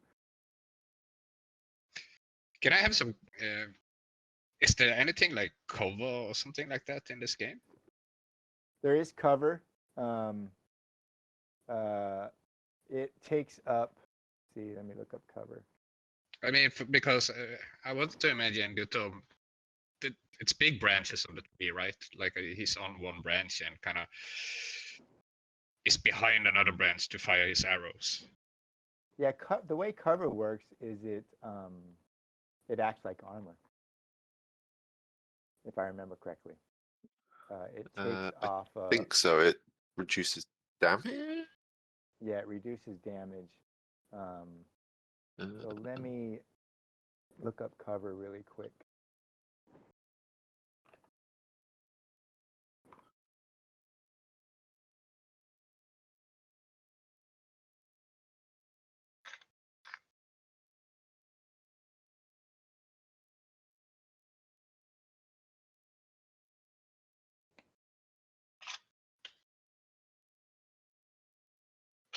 Weapon building, occupation, player rules, damage.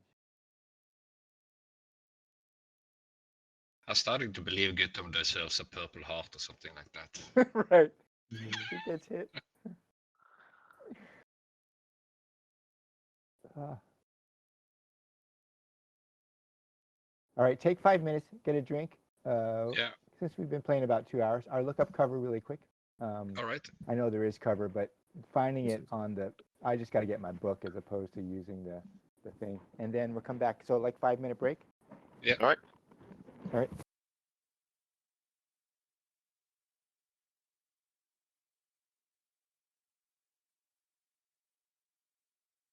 Sometimes I feel like finding the rules in this foundry in the foundry can be hard.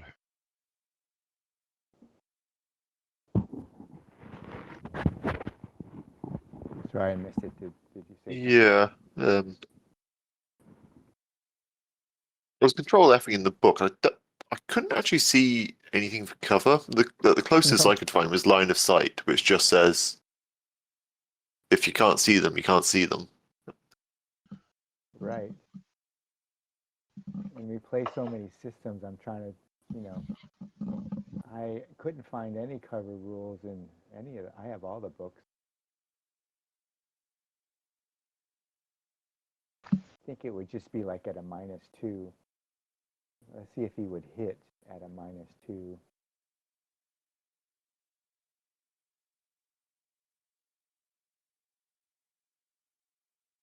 He would probably miss.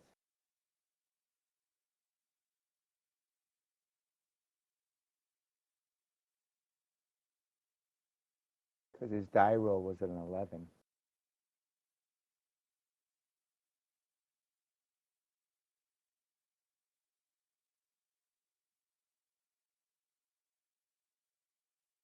We'll just do it that way for this time. I'll just give him a -2 for cover. And we'll say that would miss because his die roll,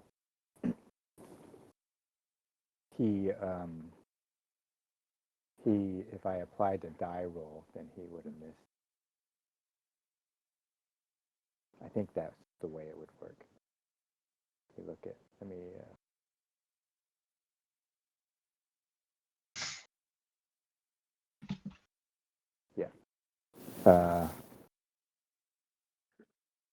we'll just do it that way. We're saying he missed this time because his die roll was so close.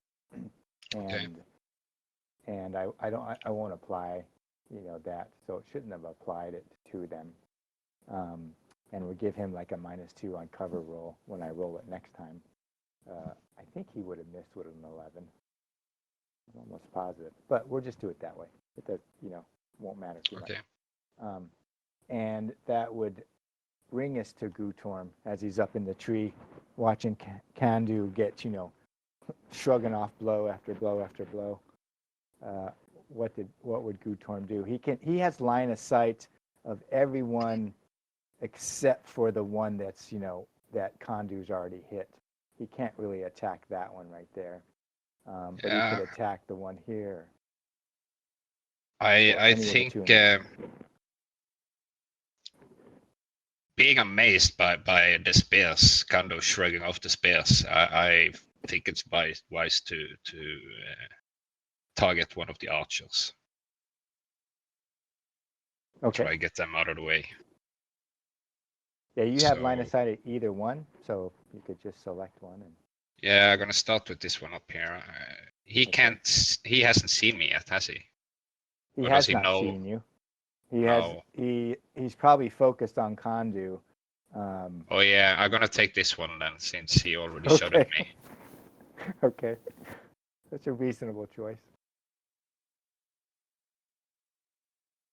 So just a flat roll. Yeah, all you do is target him and then hit your bow. It should do it automatically. It should. Do they get the advantage for attacking from a higher ground? Yeah, you could put plus. I'm throwing beneficial rules for us that I saw whilst looking for cover. Sure, you get a +2 for having having height. It is. I don't know if that accounts for ranged weapons. The following situations. All attacks against enemies standing on lower ground than the attacker, such as attacking down from a wall against enemies climbing a ladder. This applies to both melee and ranged attacks. All right, yeah, so +2, right? The last bullet point on page 162 for situations that provide advantage. Yeah, that's good to know. Oh. Yeah, you a bow doesn't get a second attack, so he has to go prone. Because you don't have a follow-up attack because it's not a melee weapon. But you shoot him, Gutorm, and he's probably getting his bow ready, and it just takes him right across the neck and the back and knocks him backwards, clatter. His bow clatters, his arrow he had in his hand kind of goes flying, and he falls back onto the ground. And what does Gutorm think about that shot? He feels good. He feels so good after the first shot, and even better after this shot. Right. And he's smiling up in the tree, and he's pretty annoyed nobody saw the first shot. And he's certainly gonna brag about this for a long time. He took one arrow and shot one dead before everyone was awake, and then he just put another one down. But no one really can see that, Gutorm. They're gonna not believe you. Pictures or it didn't happen. Right. Even Kondu is, bloodlusting and has no idea what Gutorm is. What does Kondu do? He has one elf that's very wounded and a second one that's pretty hale next to him.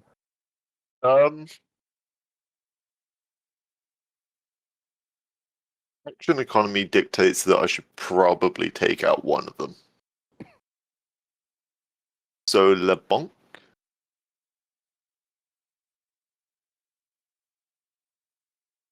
Cool. Dang. He took so much damage that first time from your flail that he's very wary, Kondu. You swing it at him again, and he just dances around it, eyes big, got his spear out. Maybe he takes his spear and pushes it, hits it so that it misses him. Is that it for Kondu? That will do. That will do.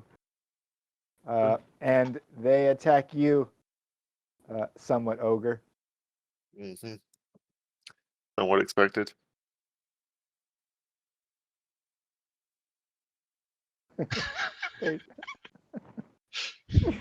Look, I have 2d4 armor, and they are doing 4 damage. Statistically, I can tank a lot of this. Which is what happens when the GM doesn't, review all the count, all the stuff.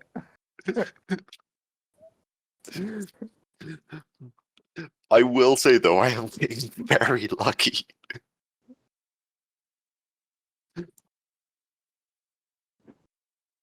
He is a tank. The arrow, immediately fires on Kondu again.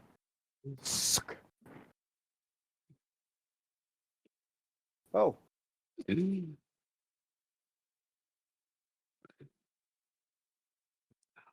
Gutorm's up in the tree. He just sees them trying to spear, Kondu. It's just hitting him and skiving off of him, and the spearmen are hitting him. Another arrow hits him in the shoulder and ricochets off into the forest. You hear the elves and yelling back and forth, and Gutorm is almost positive they're just cursing. The one that Gutorm shot is going to try to stand up without using his whole action. And he fails, so he stands up and starts to ready his bow, looking up at the trees at Gutorm, which brings us to Gutorm. What do you do, Gutorm? I have to fire at this guy again. Okay.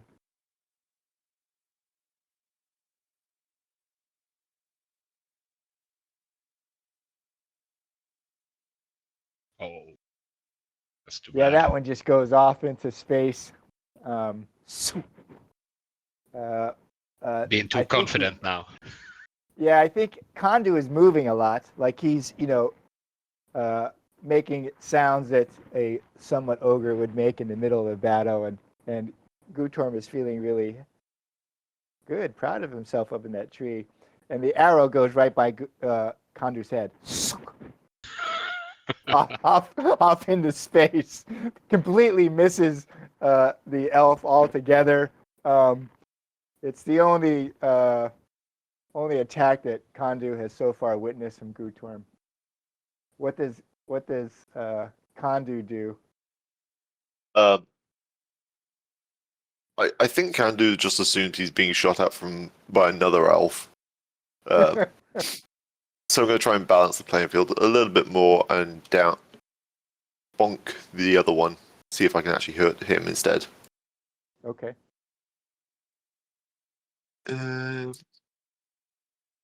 No. Okay, I'll just keep them tied up. Keep them tied up. They are getting a little worried, like they're attacking you, Kondu. They go another round, and it's just like their spears aren't hefty enough. They didn't bring the right equipment. They weren't expecting you to be part of this group. And they keep attacking Kondu, the two spearmen and the bowmen. You hear them yelling back and forth across, the glade as the combat is going around, and Kondu is just standing there like a figure of stone. They're trying to stab him with their spears, and arrows are hitting them and breaking, and nothing seems to work. The one archer looks up at Gutorm and wants revenge. It's still bleeding down the side of its face, and it fires an arrow at Gutorm. Nice. But that arrow just kind of lands in the tree next to him, and he just hears it. You could hear it hit the tree. You could probably see it in the tree above him. What does Gutorm do? I'm gonna pick out that arrow and shoot it back at him. Sure, I guess that would be a movement action. You like wedge it out, Yeah. squeak it out, stick it on there. It's a kind of normal arrow, but as soon as you pull it on and you stick it on your bow to line up your shot, you realize that it's made of kind of white, pale wood with red fletching on it. All right.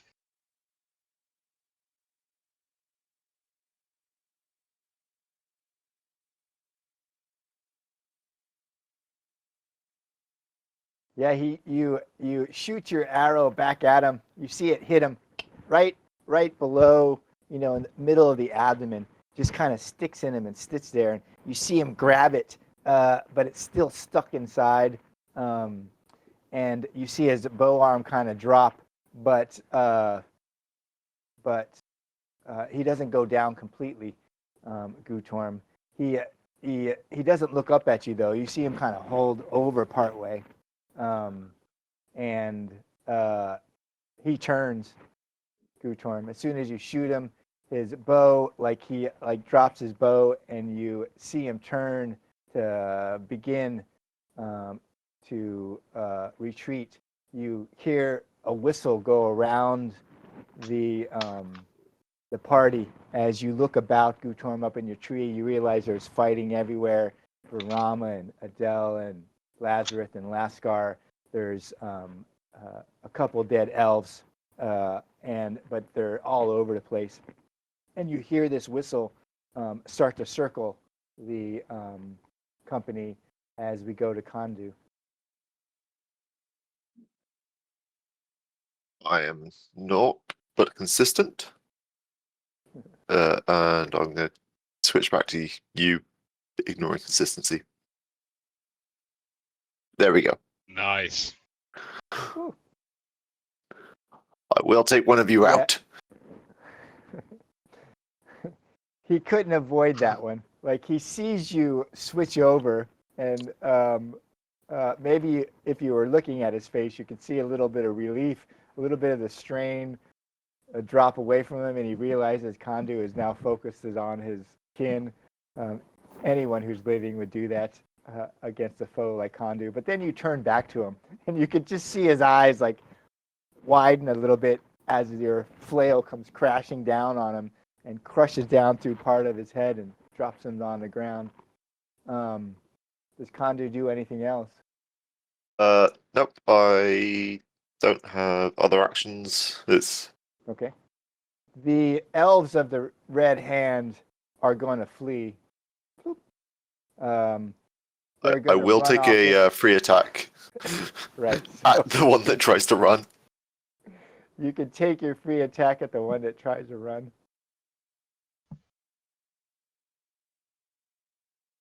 Right.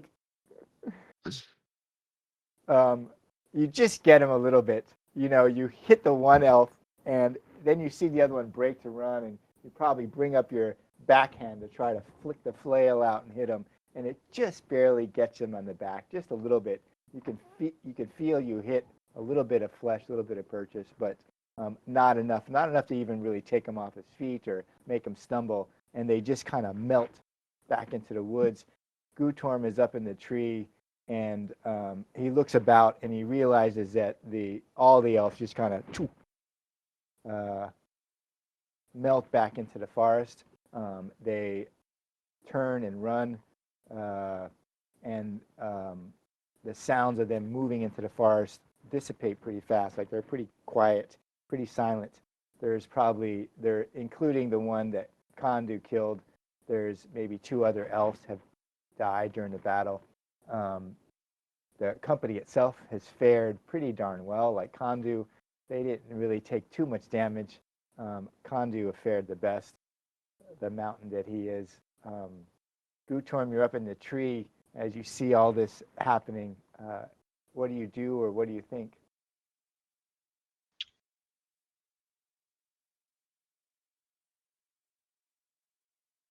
I'm thinking that it would be wise to move from this spot in case they regroup. So I'm jumping down from the tree and share my idea about that to the rest of the group. Maybe we should push for the gate for stairs or the dark place now. Yeah, it's probably about 2 in the morning. You know, it's past the middle of the night. It's pretty dark out. You mentioned about making it going for the gate. Laskar kind of looks at you and shakes his head. It's the gate, or we at least have to move. And he looks at Kandu and says, Ogre, what do you think? I agree.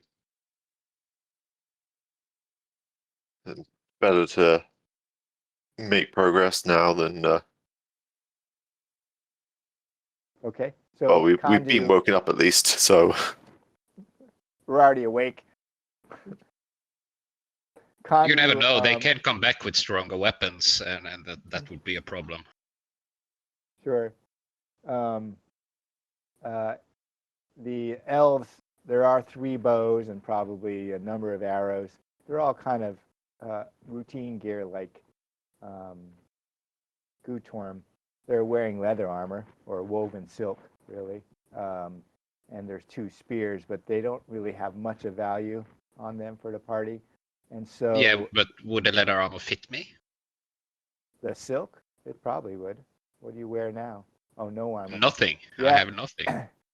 Yeah, elves are a slighter group, and so the woven silk is something that could probably far more tailor to Gutorm than you could like chainmail, that sort of thing.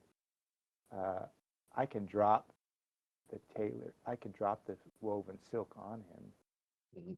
It's only actually robust that it specifies standard armor doesn't fit. Okay. Yeah. So I dropped the woven silk, and I just made it active on your character sheet. Nice, thank you. Which gives you 1d4 of armor. Yeah, I think I need that. Right. And just before we leave, I try to gather the group, and I'm gonna point them on the elf with the arrow in his mouth. Oh, one of them tripped and fell on his own arrow. No, this is my shot.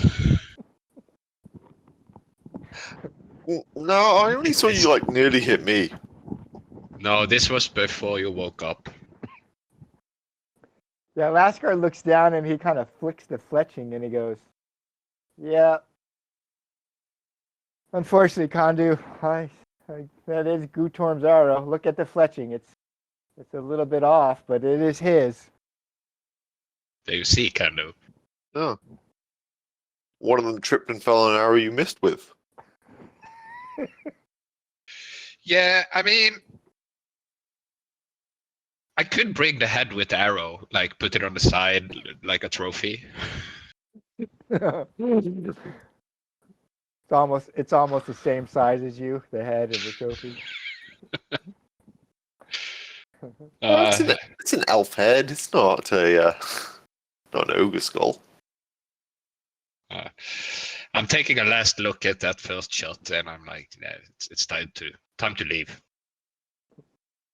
So the group is going to go to the stairs in the dark toward Karvosti. Yeah. Yeah. Okay.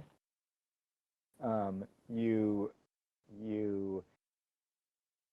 It's the middle of the night, so it's pretty dark. Crossing that 800 meters or so of open terrain isn't difficult. There's some clouds in the sky. It's a half moon, really, because it is the 15th day of LSL in spring, and it's really at like half moon, going towards no moon. So it's on the back half of the moon cycle, and there's a lot of clouds, so it's pretty dark. Karvosti is so big, though, that its presence, even in the darkness, it's not really hard to find and move towards it because the ground slowly kind of slopes upwards. So even in the dark, you all find it. Varama begins to lead the way, but then Lazarus kind of steps out in front, maybe to redeem himself a little bit, and leads the way. And Varama realizes that Lazarus knows where the back door is. And you kind of hit that western edge of Karvosti, and you can look up the cliff face, and you're weaving around the bottom of the bottom of Karvosti with the cliff face rising up into the darkness. And eventually you come to like this fissure, overlapping fissure, so it's kind of hard to see. None of you have seen it because you were blindfolded at first, but the gate, or Ippa's stairs, are tucked into this fissure, and the fissure overlaps. So you can't really tell it's there until you're right on top of it, and then you kind of go around the edge. And that's where Lazarus and Varama kind of lead you to the back stairs of Karvosti, which you see. The gate is called Ippa's Gate. YPPA was named after the witch who made it, or Ippa's Door. Varama kind of knows the secret of it, to try to get in, and she looks at all of you, and she essentially has to cast Bind Will. She is going to cast Bind Will and see if the stairs listen to her, which will kind of determine, whether it works. And so I'm going to cast Bind Will. See if it goes.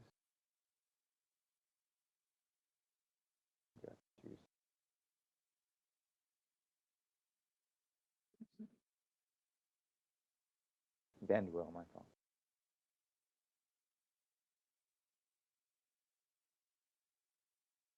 Yeah, the gate, she kind of sits down in front of Ippa's door, and you're hearing her mutter to herself. And you can't really tell because it's really dark there. If you're standing close enough, you might be able to smell kind of this fetid odor transiently as she casts Ben's Will. And then you hear her curse in barbarian because it doesn't work. And she looks up at everyone and kind of shrugs, and holds up a hand because she's going to try it one more time. Her eyes look a little dark, and then she kind of sighs, and you hear the gate open. It's a stone door that's probably 2 feet or 0.75 meters thick, and you hear it all of a sudden, and maybe feel like dust coming down, and kind of can smell the mountain as the door opens and breaks the threshold and kind of opens enough. Varama looks around the corner and looks back at you and says, "The way is open and the stairs are before us." What does Gutorm say or think about it?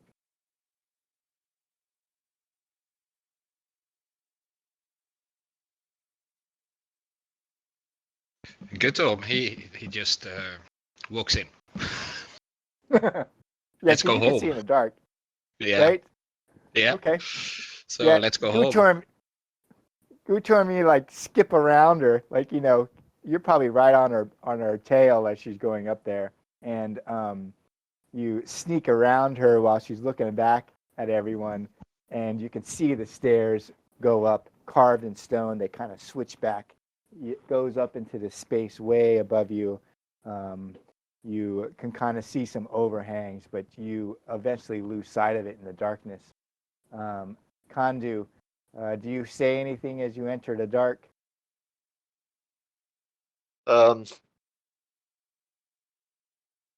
No, just wish I still had young eyes. Kandu can't see in the dark either. No one can see in the dark except Gutorm. Do you all light torches? Do we have torches? Yeah. I mean, I think you would travel with some sort.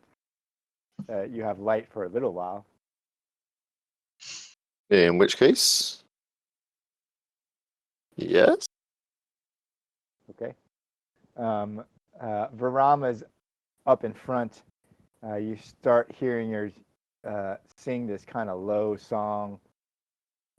It's a similar kind of song that you would have heard if you didn't have earplugs as you came down, which you're obviously not going up with. You came down blindfolded and with wax in your ears. Do you do anything to prepare as you climb?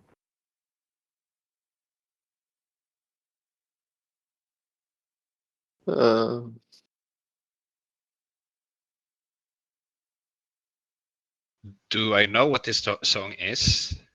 Or can I understand No, what they're singing? No, you can't. I don't think so. No. You wouldn't know. You didn't hear it on the way down, but it's definitely in an ancient barbarian language, a ritual of some sort. It's not common language. It's language that's used for magic and esoteric and rituals and that sort of thing. It kind of weaves in and out of this kind of timber.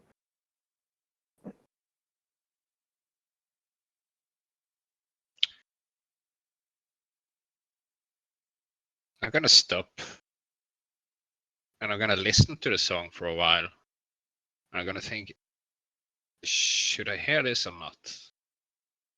And I'm gonna try find something to put in my ears. Okay. Just in case. What are you gonna use?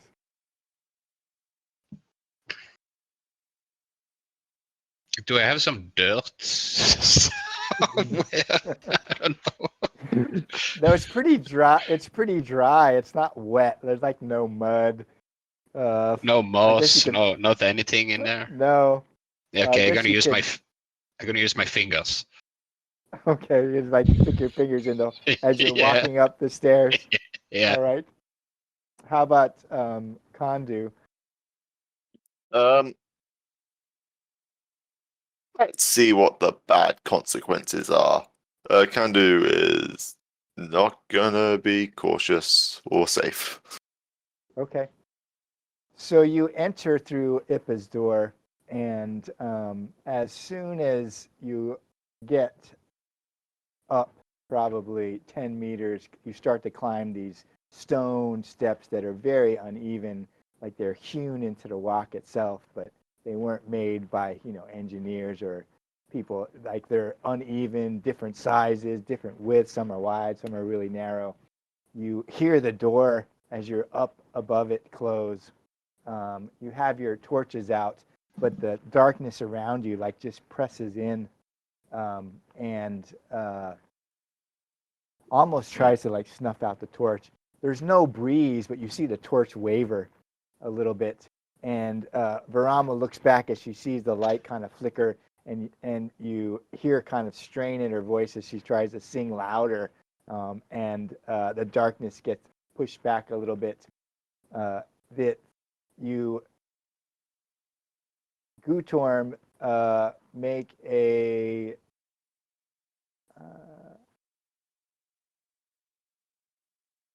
I would make a cunning roll at +2, just to see how good you are at closing your ears.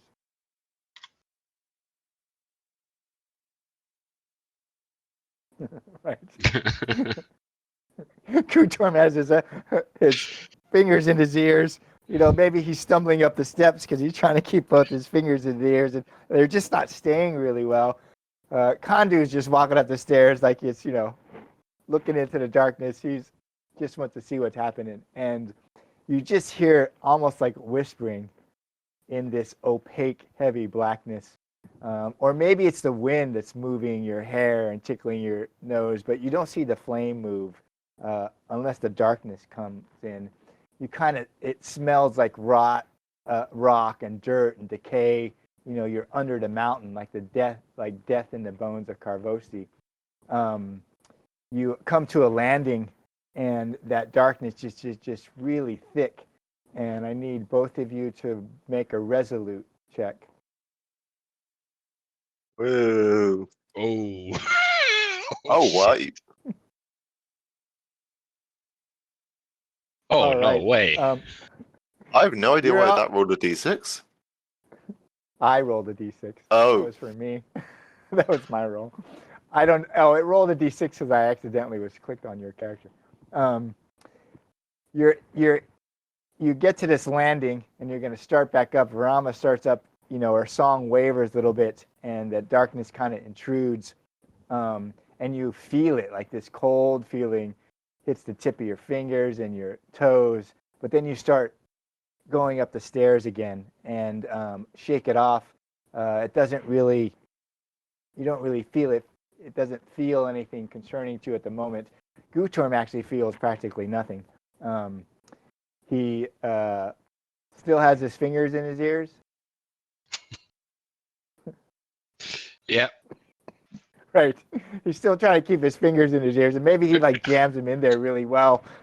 When he realizes he can hear a little bit of whispers, he jams them in there a little bit further and starts going up the steps. You do this for a while, 20, 30 minutes, and you come to another landing that has some corridors leading off. And if Kondu and Gutorm can both roll a vigilant check.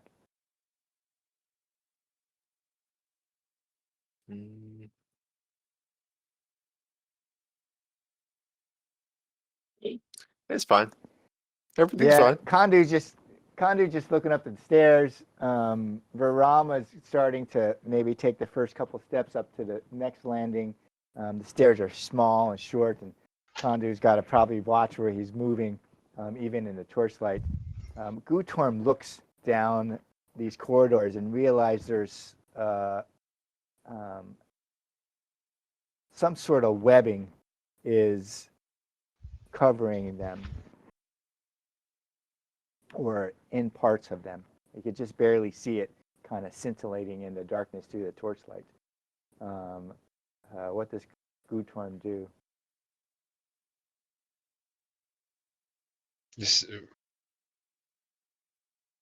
like a spider's web, kind of. If the spider was 3 times as big as Gutorm, yes.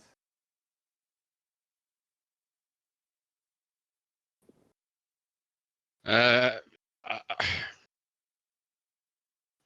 turn around and see. Can I see the others behind me? Are they right behind me, or like? Yeah, you guys are pretty close. Yeah. Yeah, everyone's pretty close to you because the torchlight doesn't extend very far. So you're all probably within, Yeah. So I turn around and I try to make eye contact, and still with my fingers in my ears, I try to use my nose and like move my head like I'm trying to point at the webs. Yeah, Varama's going up part way, and she kind of looks back down to make sure everyone's following her, and then she sees like Gutorm, doing this sort of thing, but she's kind of shaking her head, and she comes back down those 2 little steps and puts a hand on Kondu to have him wait for a second. Goes up to Gutorm and looks at you and like grabs one of your hand and pulls it out of your ear. She goes, "Goblin, what is it?" Webs. I see webs. Webs? What do you mean webs? There is no such thing in the stair, Ippa's door and Ippa's stair. Where do you see know? webs? How do you know? I've been up these stairs a couple of times. There were no webbings or anything when we came down the first time. Okay, if you say so, and I put my finger in the air and start moving again. Does he show her where they are, or just like decides to just No, he just moving. Okay. Yeah. Barama kind of shakes her head and takes the lead again, and you climb the stairs for another 25 minutes. Switch back. The darkness kind of presses in. You hit this small landing that's like out, like on a pinnacle, like it's out in the darkness itself, as the heavy weight of the air around you kind of presses. And each of you need to make a resolute check. Well, actually, let me make Barama's resolute check first. I have like 5 in resolute. I'm barely any better. Yeah, Barama's still trying to keep singing, and the darkness kind of encroaches in. But then, as she redoubles her effort, it kind of seeps off, but you can kind of see it swirling around you, and you still have to make resolute checks, so just not a deficiency.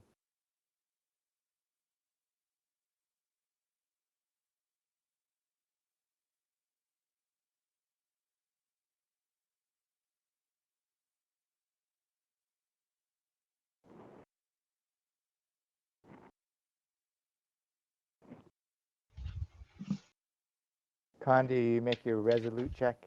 Yes. Yep. Did you? Oh, you both failed.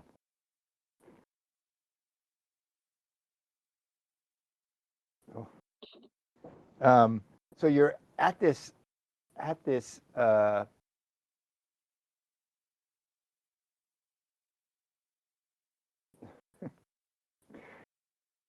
you're at this level place on kind of like this pillar, and the darkness just starts to feed up from the bottom. You can almost feel it kind of crawling up your legs. Kondu looks down because it kind of feels itchy, and like there's something kind of seeping into his knees and up his giant pillars of legs. Gutorm's a little bit closer to the ground, and it's almost on his fingertips before he realizes how cold he feels. And each of you take 2 temporary corruption. Only 2? Only 2. Thank God. Right. Gutorm and Kondu, I think, have the lowest threshold corruption in the group. Yeah. Right. Oh yeah, I have like 3. I have 4. Right, Right, 3 or 4. Varama's voice starts to hoarsen, and she looks at Kondu and Gutorm, and you see worry on her face.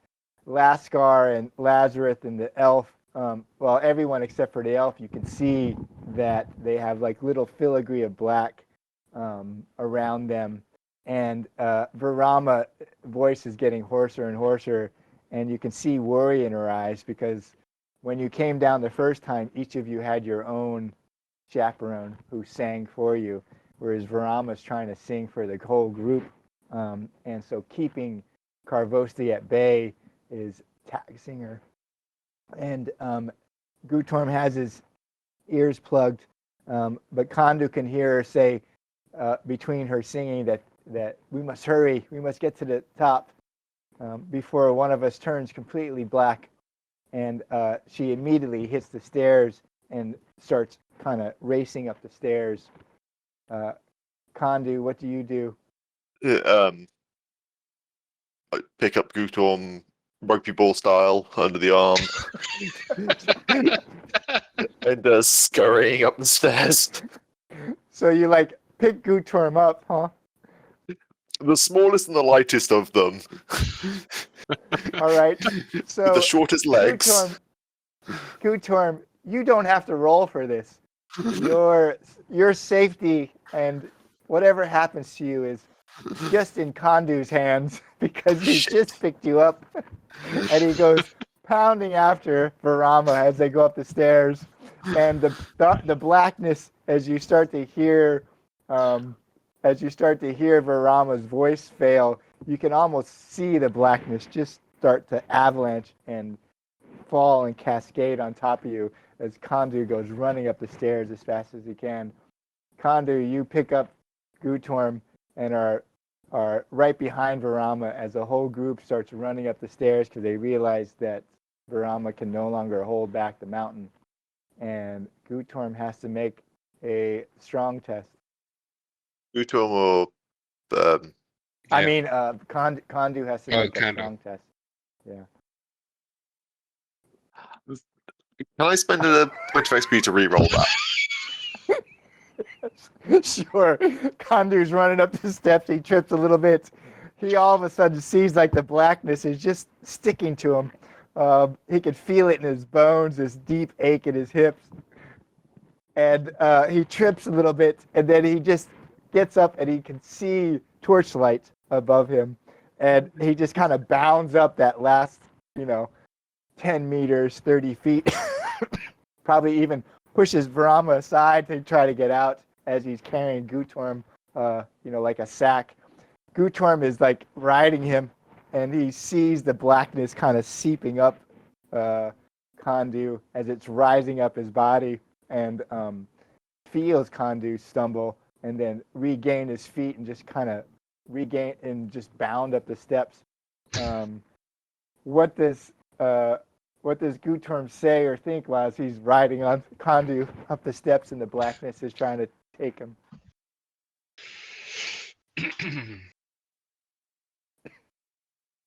Don't drop me now, Gutorm. I mean, Kondu. Kondu, you're almost out of breath. Move faster. Just panting and panting now that we're past the dark bit. Look at Gutorm and contemplate dropping him, and then just like scruff of his neck, put him down.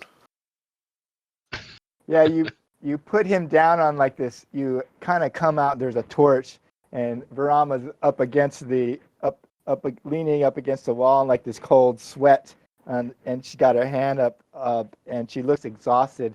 The rest of the group kind of come up, running up behind you. You're at a crossroads. But when Gutorm is put on the ground and he looks at this right side, the tunnel goes upwards, and then there's this like right-hand shoot-off. He looks down this right-hand shoot-off, and he sees that the tunnel is completely closed off by webbing. As you're sitting there resting, Varama just kind of looks at Gutorm and Kondu and says, I just need just a minute. Just a moment. We should be safe here for a moment. What does Gutorm do? I told you there were webs. Does he point at them? Yeah. Yeah, Just Varama has pointing her at it. hand up. She kind of looks up and she looks at it, and then you see her eyes go wide, and she says, "Those aren't supposed to be there. Those weren't there when we came down. What are they, Gutorm? I can't see that far." It looks like webs, like spiders webs. I mean, try touch them and see what happens. You're gonna go touch them, Gutorm? No, I'm not gonna go touch them. Do you say that out loud? Go touch them and see what happens? I'm in a sarcastic way to Velama. Sarcastically. Gutorm is standing next to Kondu, and Kondu hears this conversation going between Varama and the others. Laskar looks a little bit worried when he looks over at the tunnel. He can't see that far either. He doesn't have nearly good a sight. Kondu hears him talking about webbing and the tunnel being closed off, like might be spiders, and Gutorm makes this kind of sarcastic quip about, go touch it if you don't believe me. What does Kondu do? Just getting my breath back, like, rock, I hate going through the darkness. And so you rest there for a little bit, but no one's going to approach the tunnel that's closed off. Oh, no. No. All right. Let's see what happens. How long do you think you would rest there?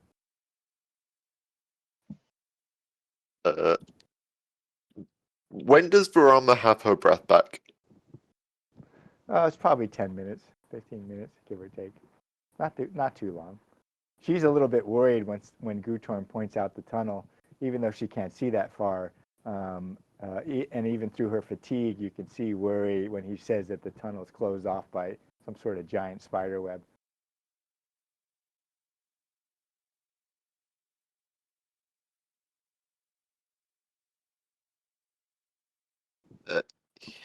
Yeah. We'll go when Varama's ready. Okay. So she eventually recovers and leads you up the remaining part of the stairs. And you come at kind of torchlight. You first come to this you realize you're more into Karvosti proper when the flooring changes. It becomes more brick rather than just hard ground. And you come to like a storage room.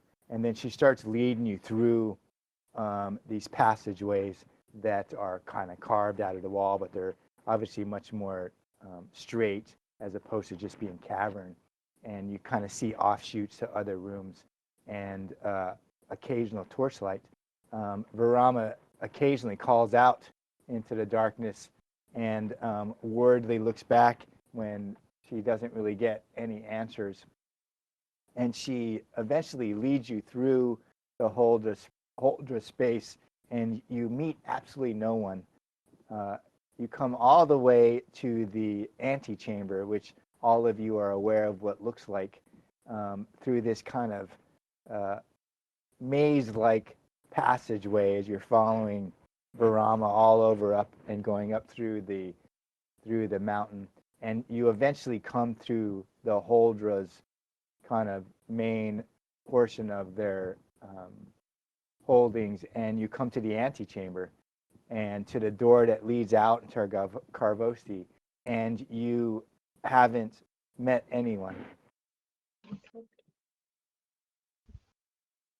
Varama looks at you all, and there's a little bit of worry, and she doesn't ask the question, but you know it's there. Like, where are the witches of the Holdra?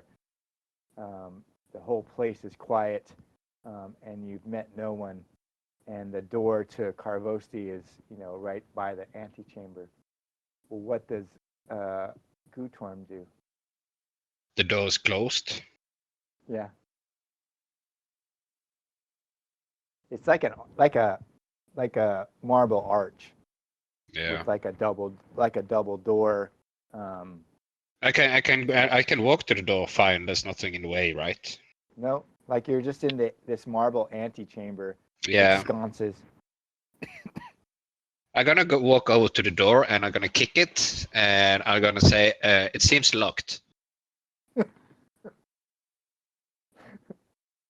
Rama looks at you and goes, "How so, Goblin? There's no lock on this door." Yeah, but it's closed. Can you open it? When she walks up to you, she grabs the kind of marble handle and she just opens it slowly and looks out, but it's still dark outside. Wow, magic. Yeah, let's go out. All right. What does Kondu do? I follow the group out of the cabin, still sort of metaphorically brushing the dark off because that was unpleasant. Right. You can all reset you actually here. Yay. You will need to be reset. And so I reset your temporary corruption. You all should be back at 0.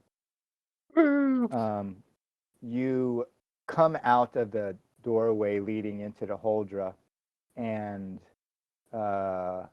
you're immediately struck by signs of fire and the sounds of battle in the distance.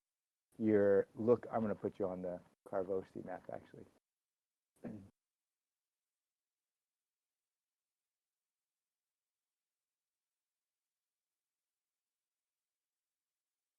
I find it.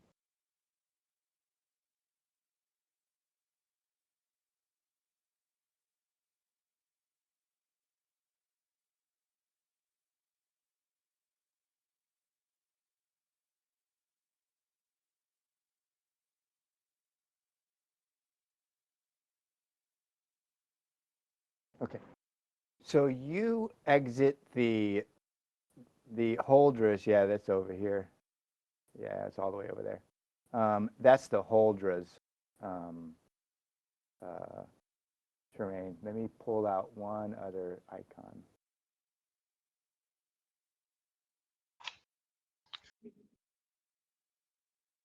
Which is the summer elf Erilos.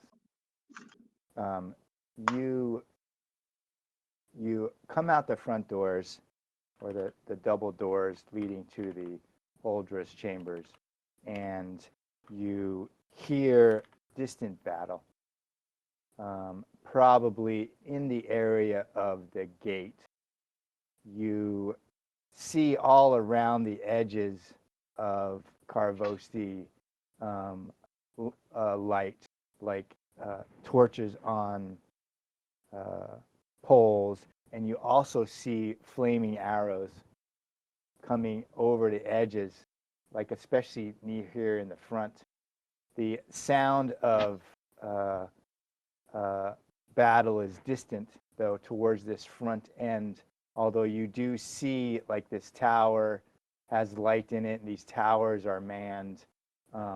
You hear more of the battle towards the front gate.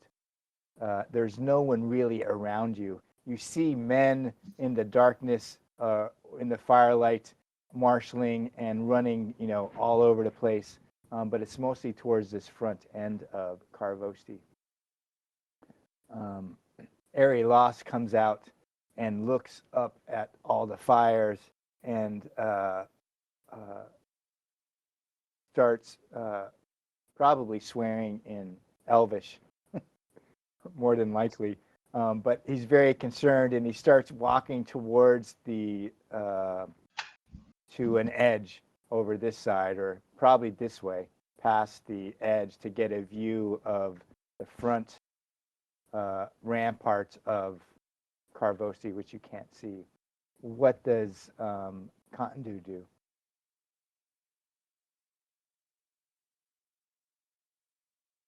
I don't know.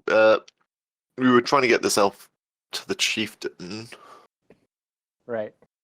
Where would they be? Like, The chieftains. This is the chieftain's castle or stronghold. Right yeah. here. Then The gate of Karvosti is right here. The other parts that you've been to, the camp is right there. The training plateau. These are guard towers. I think even with this attack or whatever it is that's going on, we should probably do what we were meant to and get this elf to. Yeah. All right. So as he starts walking off, or actually almost running towards this edge, what does Kondu do as he breaks kind of free, yelling to himself in Elvish? Run after him and tackle him and go, no, you were meant to go talk to whatever the guy's name is, the chieftain. Get that done first. You take him down? Not down, just like grab him before he can run off and get killed. Okay. Make a oppose quick test. Or just target, yeah. See if you can grab him before he runs off. Yeah. He slips by you, Kondu. You're just a little. You're great in the fight. You're impervious to shield and spear and arrows, but quick you are not. And No. he just gets out in front of you, gets away from you before you can get a big hand on him. He's running towards that edge of the cliff as you try to reach out and grab him. Gutorm, what do you do as this is happening? Where is he trying to run, by the way? To this edge. Yeah, you expect he's trying to run to this edge right down here to get a view of what's happening, and that's probably one of the best viewpoints from this edge to see what's happening in the front or where the sound is, what's going on. I'm gonna tackle him. I'm gonna run after and tackle him. We've not gone all this way, died twice, just to let this guy. Let's see. I think that would be an accurate versus quick. Like you're trying to tackle him. Yeah. So I would just target him and do an accurate versus his quick. Too much effort into this for you to die. Right. You had a pretty even shot of doing it, but 16 isn't enough. He slips by Kondu. Kondu tries to grab him, and you see him start to run. Gutorm lays himself out to tackle him by the legs, and he just comes up with nothing but Karvosti in his arms, and the elf breaks free and makes it to this edge. There's just no way you're gonna get him now. He's gonna at least get to the edge and have his view of what's happening. Kondu, you see Gutorm lay himself out and try to tackle him.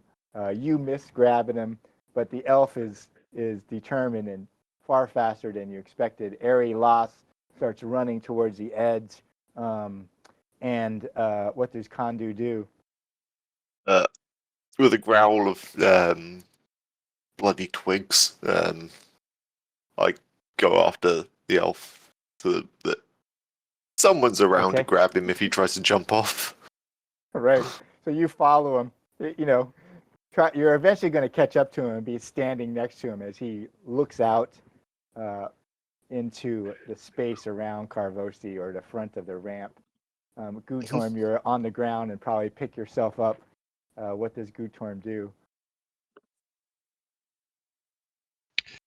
I gotta get back on my feet and I'm gonna run after this guy and ask what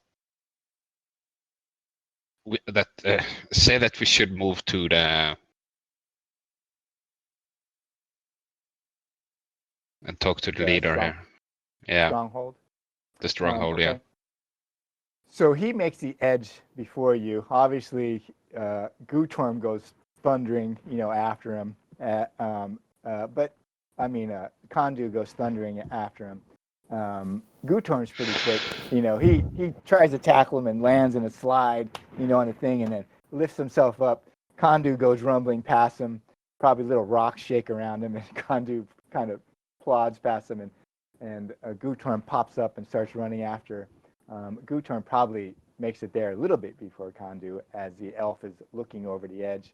You look over the edge and you see bright firelight in this whole area before Karvosti.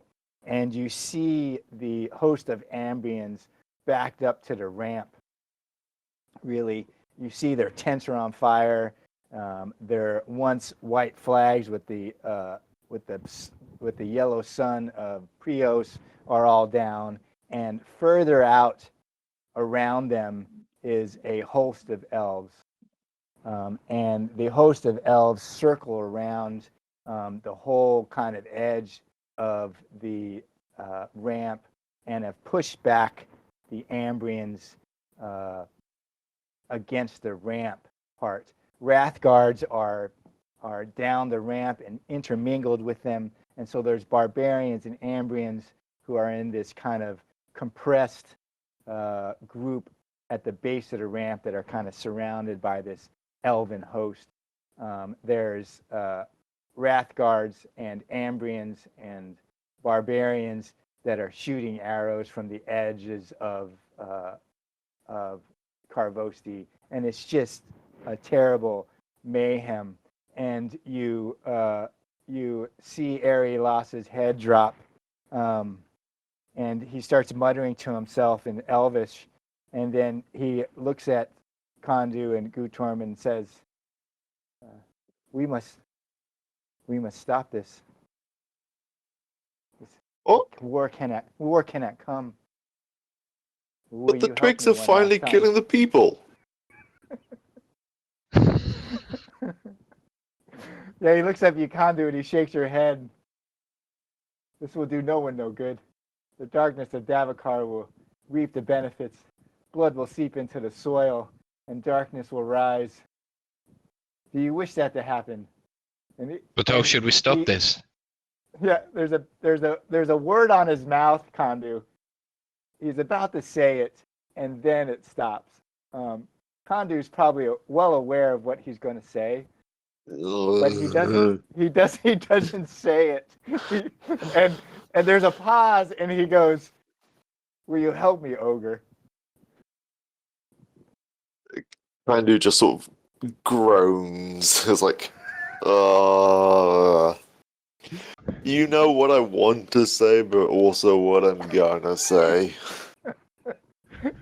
He stands there and he looks at Gutorm and he goes, "Goblin, what do you say? Will you lend me your body?" My body? "Yes, will you lend me your spirit?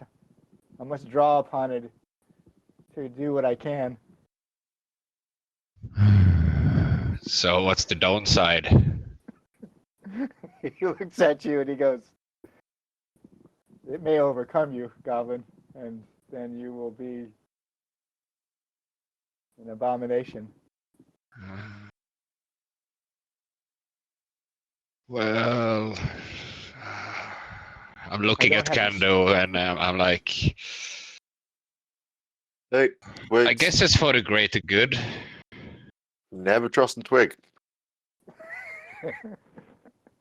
So he like puts out his hands like this. He's standing between the two of you, and he puts out his hands and then looks at Gutorm and looks at Kondu and says, Will you join with me then, brothers of the forest?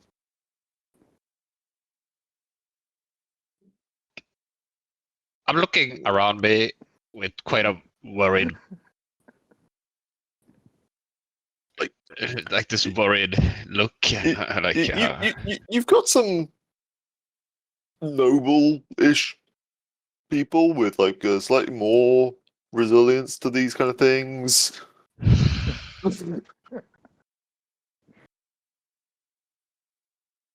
Just want to like double check. You're sure you've picked the correct?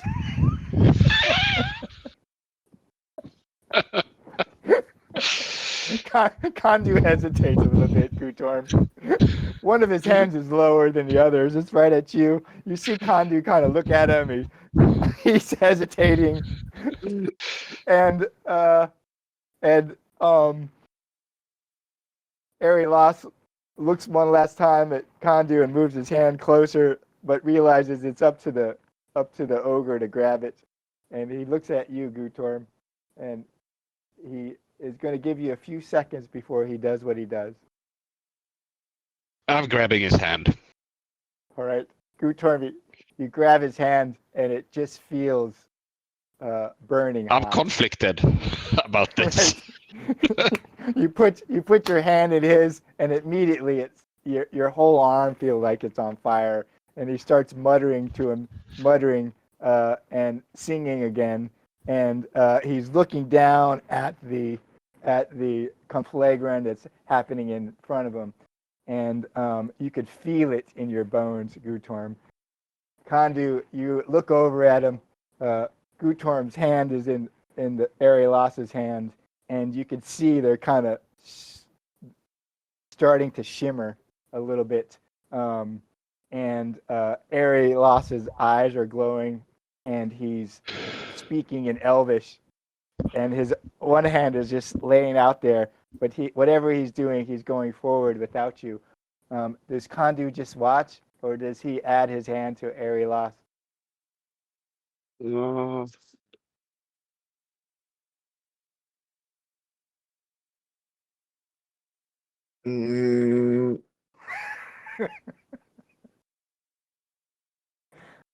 I don't think you would. Okay. Does he stand there, or does he back up? Does he just stand right where he is, or does he move away?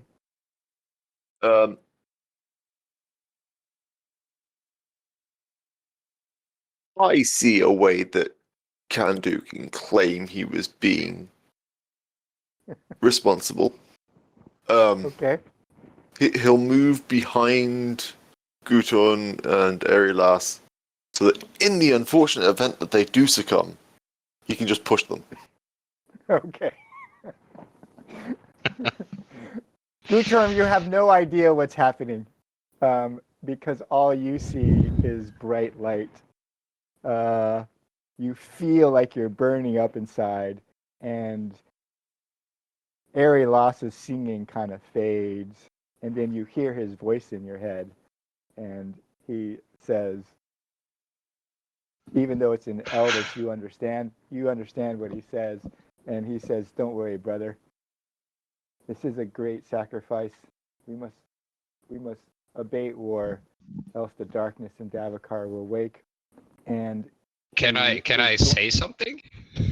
Sure, you could talk back to him if you want.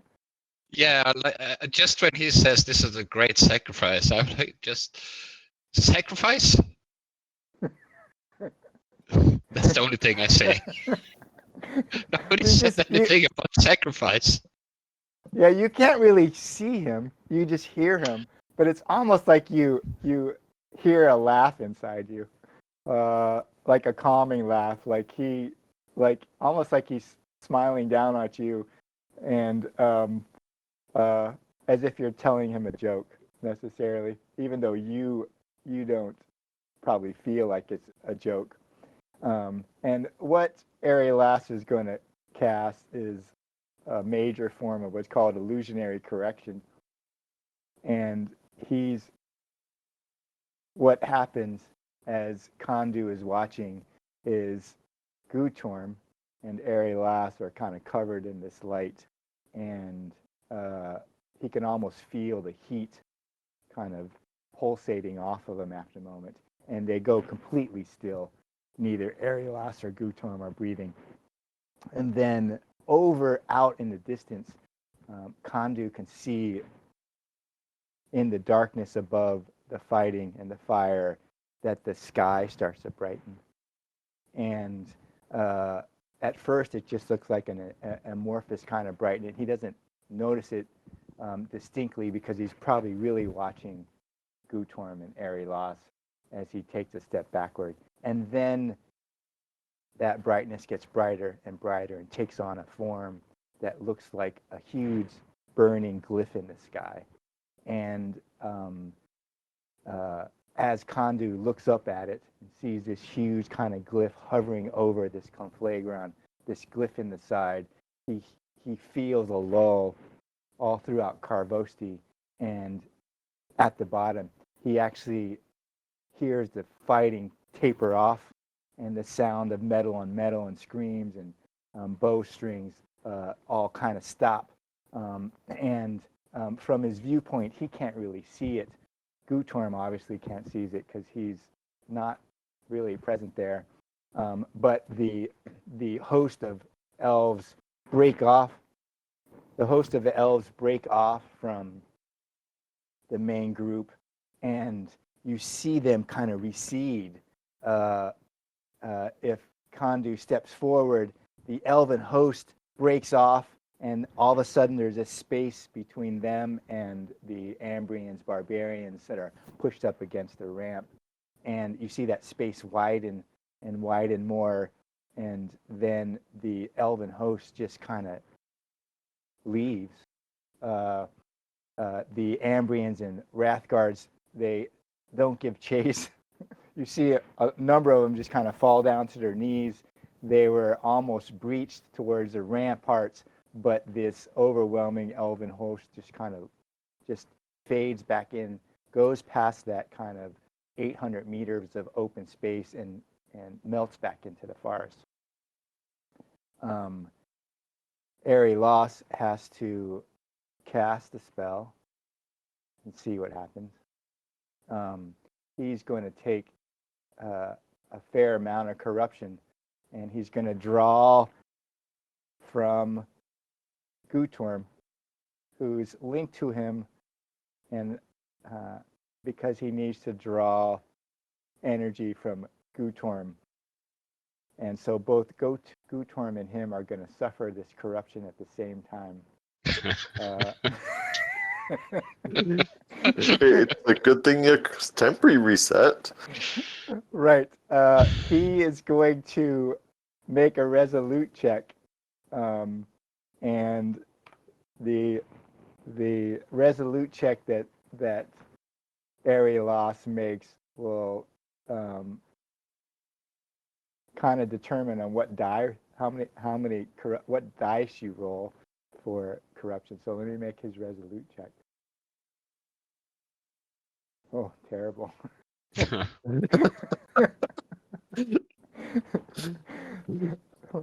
Let me look at one thing first. Okay. Let me roll this one first. One. Okay.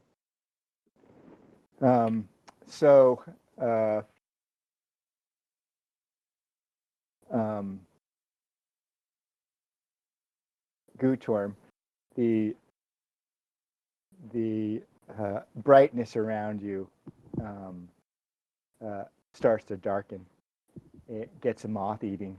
You see these tendrils of blackness. You suddenly feel like this hotness that you were feeling go frigid cold. You feel your body, although you can't really see because all you can see now is black. Every bone in your body hurts. Your hips, your shoulders, your head. It's like you're being frozen as you stand there solid. And you need to roll a d12 for me, please. Oh.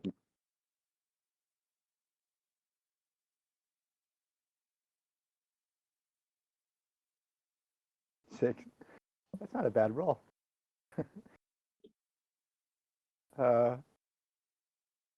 Yeah. You take Airy lost siphons some of the corruption from that, and you take 2 temporary corruption. Such a good roll you made.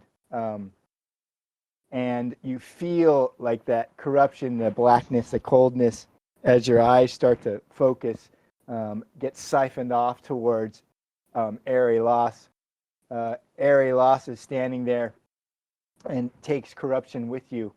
Kondu is behind you all, and he is watching this, and he sees this blackness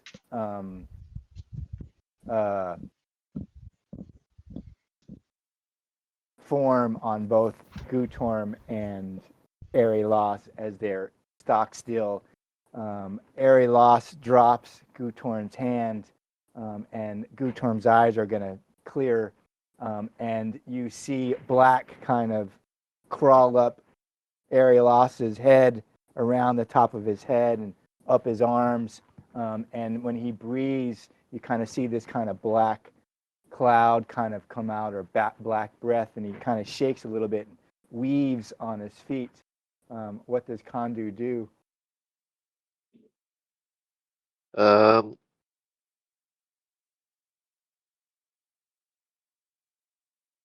stand there, ready that if he grows an extra limb or anything like that, I shove him. Okay. Just waiting, ready. Right, Kondu's watching, and Airy Losses turns towards him, and Gutorm is still not coherent. He can't really see yet. He can't hear yet. His eyes are blackened. He still hasn't come to consciousness yet as this blackness is seeding in his body.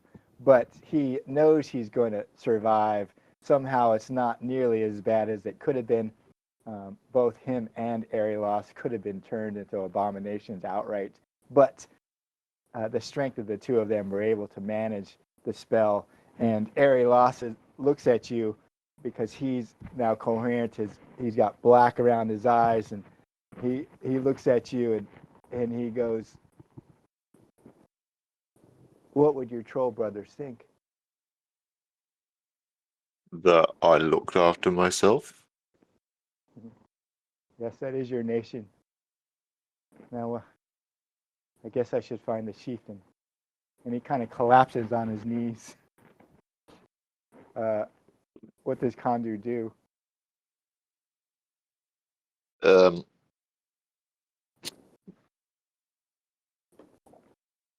Let's get these two away from the edge so they don't roll off. You pick up Gutorm again? Yeah, Gutorm's like under the arm sling, the elf over the shoulder. And I start going back towards the chieftain's house. Right, Kondu like grabs Airy Loss and throws him over their shoulder. Gutorm he picks up and is carrying like a sack of potatoes or rice, and he's like, and he starts stomping his way towards the stronghold. He's probably about halfway there when Gutorm finally comes to consciousness, and he's like hung over of Kondu's arms, and he just like being walked over, and he wakes up and he could just see the ground going past him, and Kondu's big feet stomping towards the stronghold as he comes awake. Does Gutorm say or do anything as he's just being like carried towards the stronghold? I'm not doing that again. Oh. The snack's awake. All right. I think I can walk.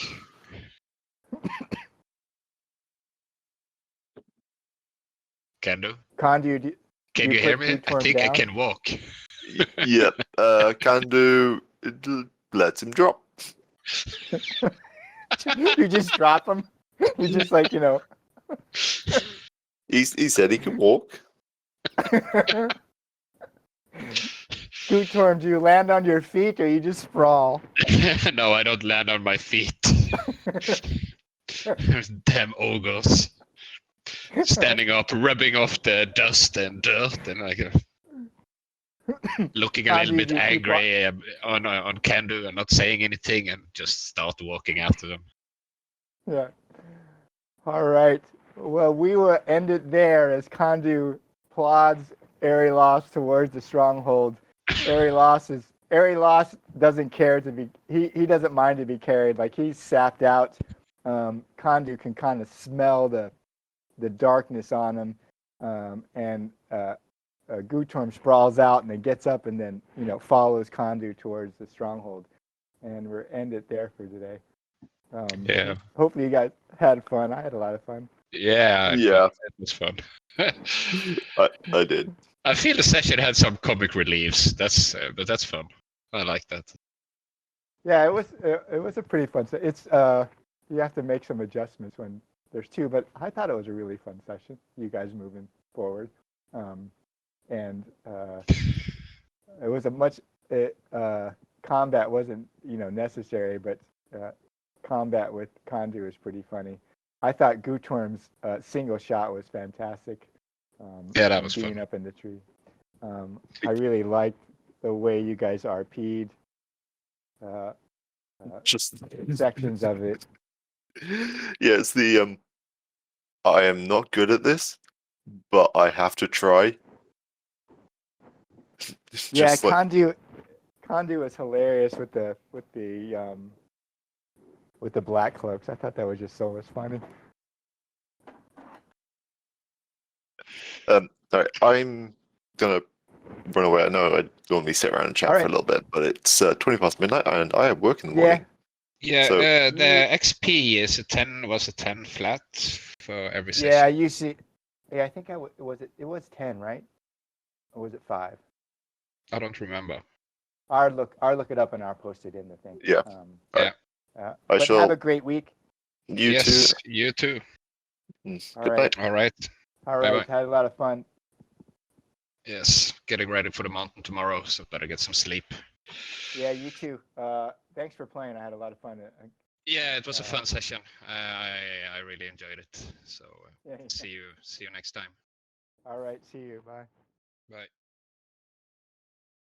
RPG.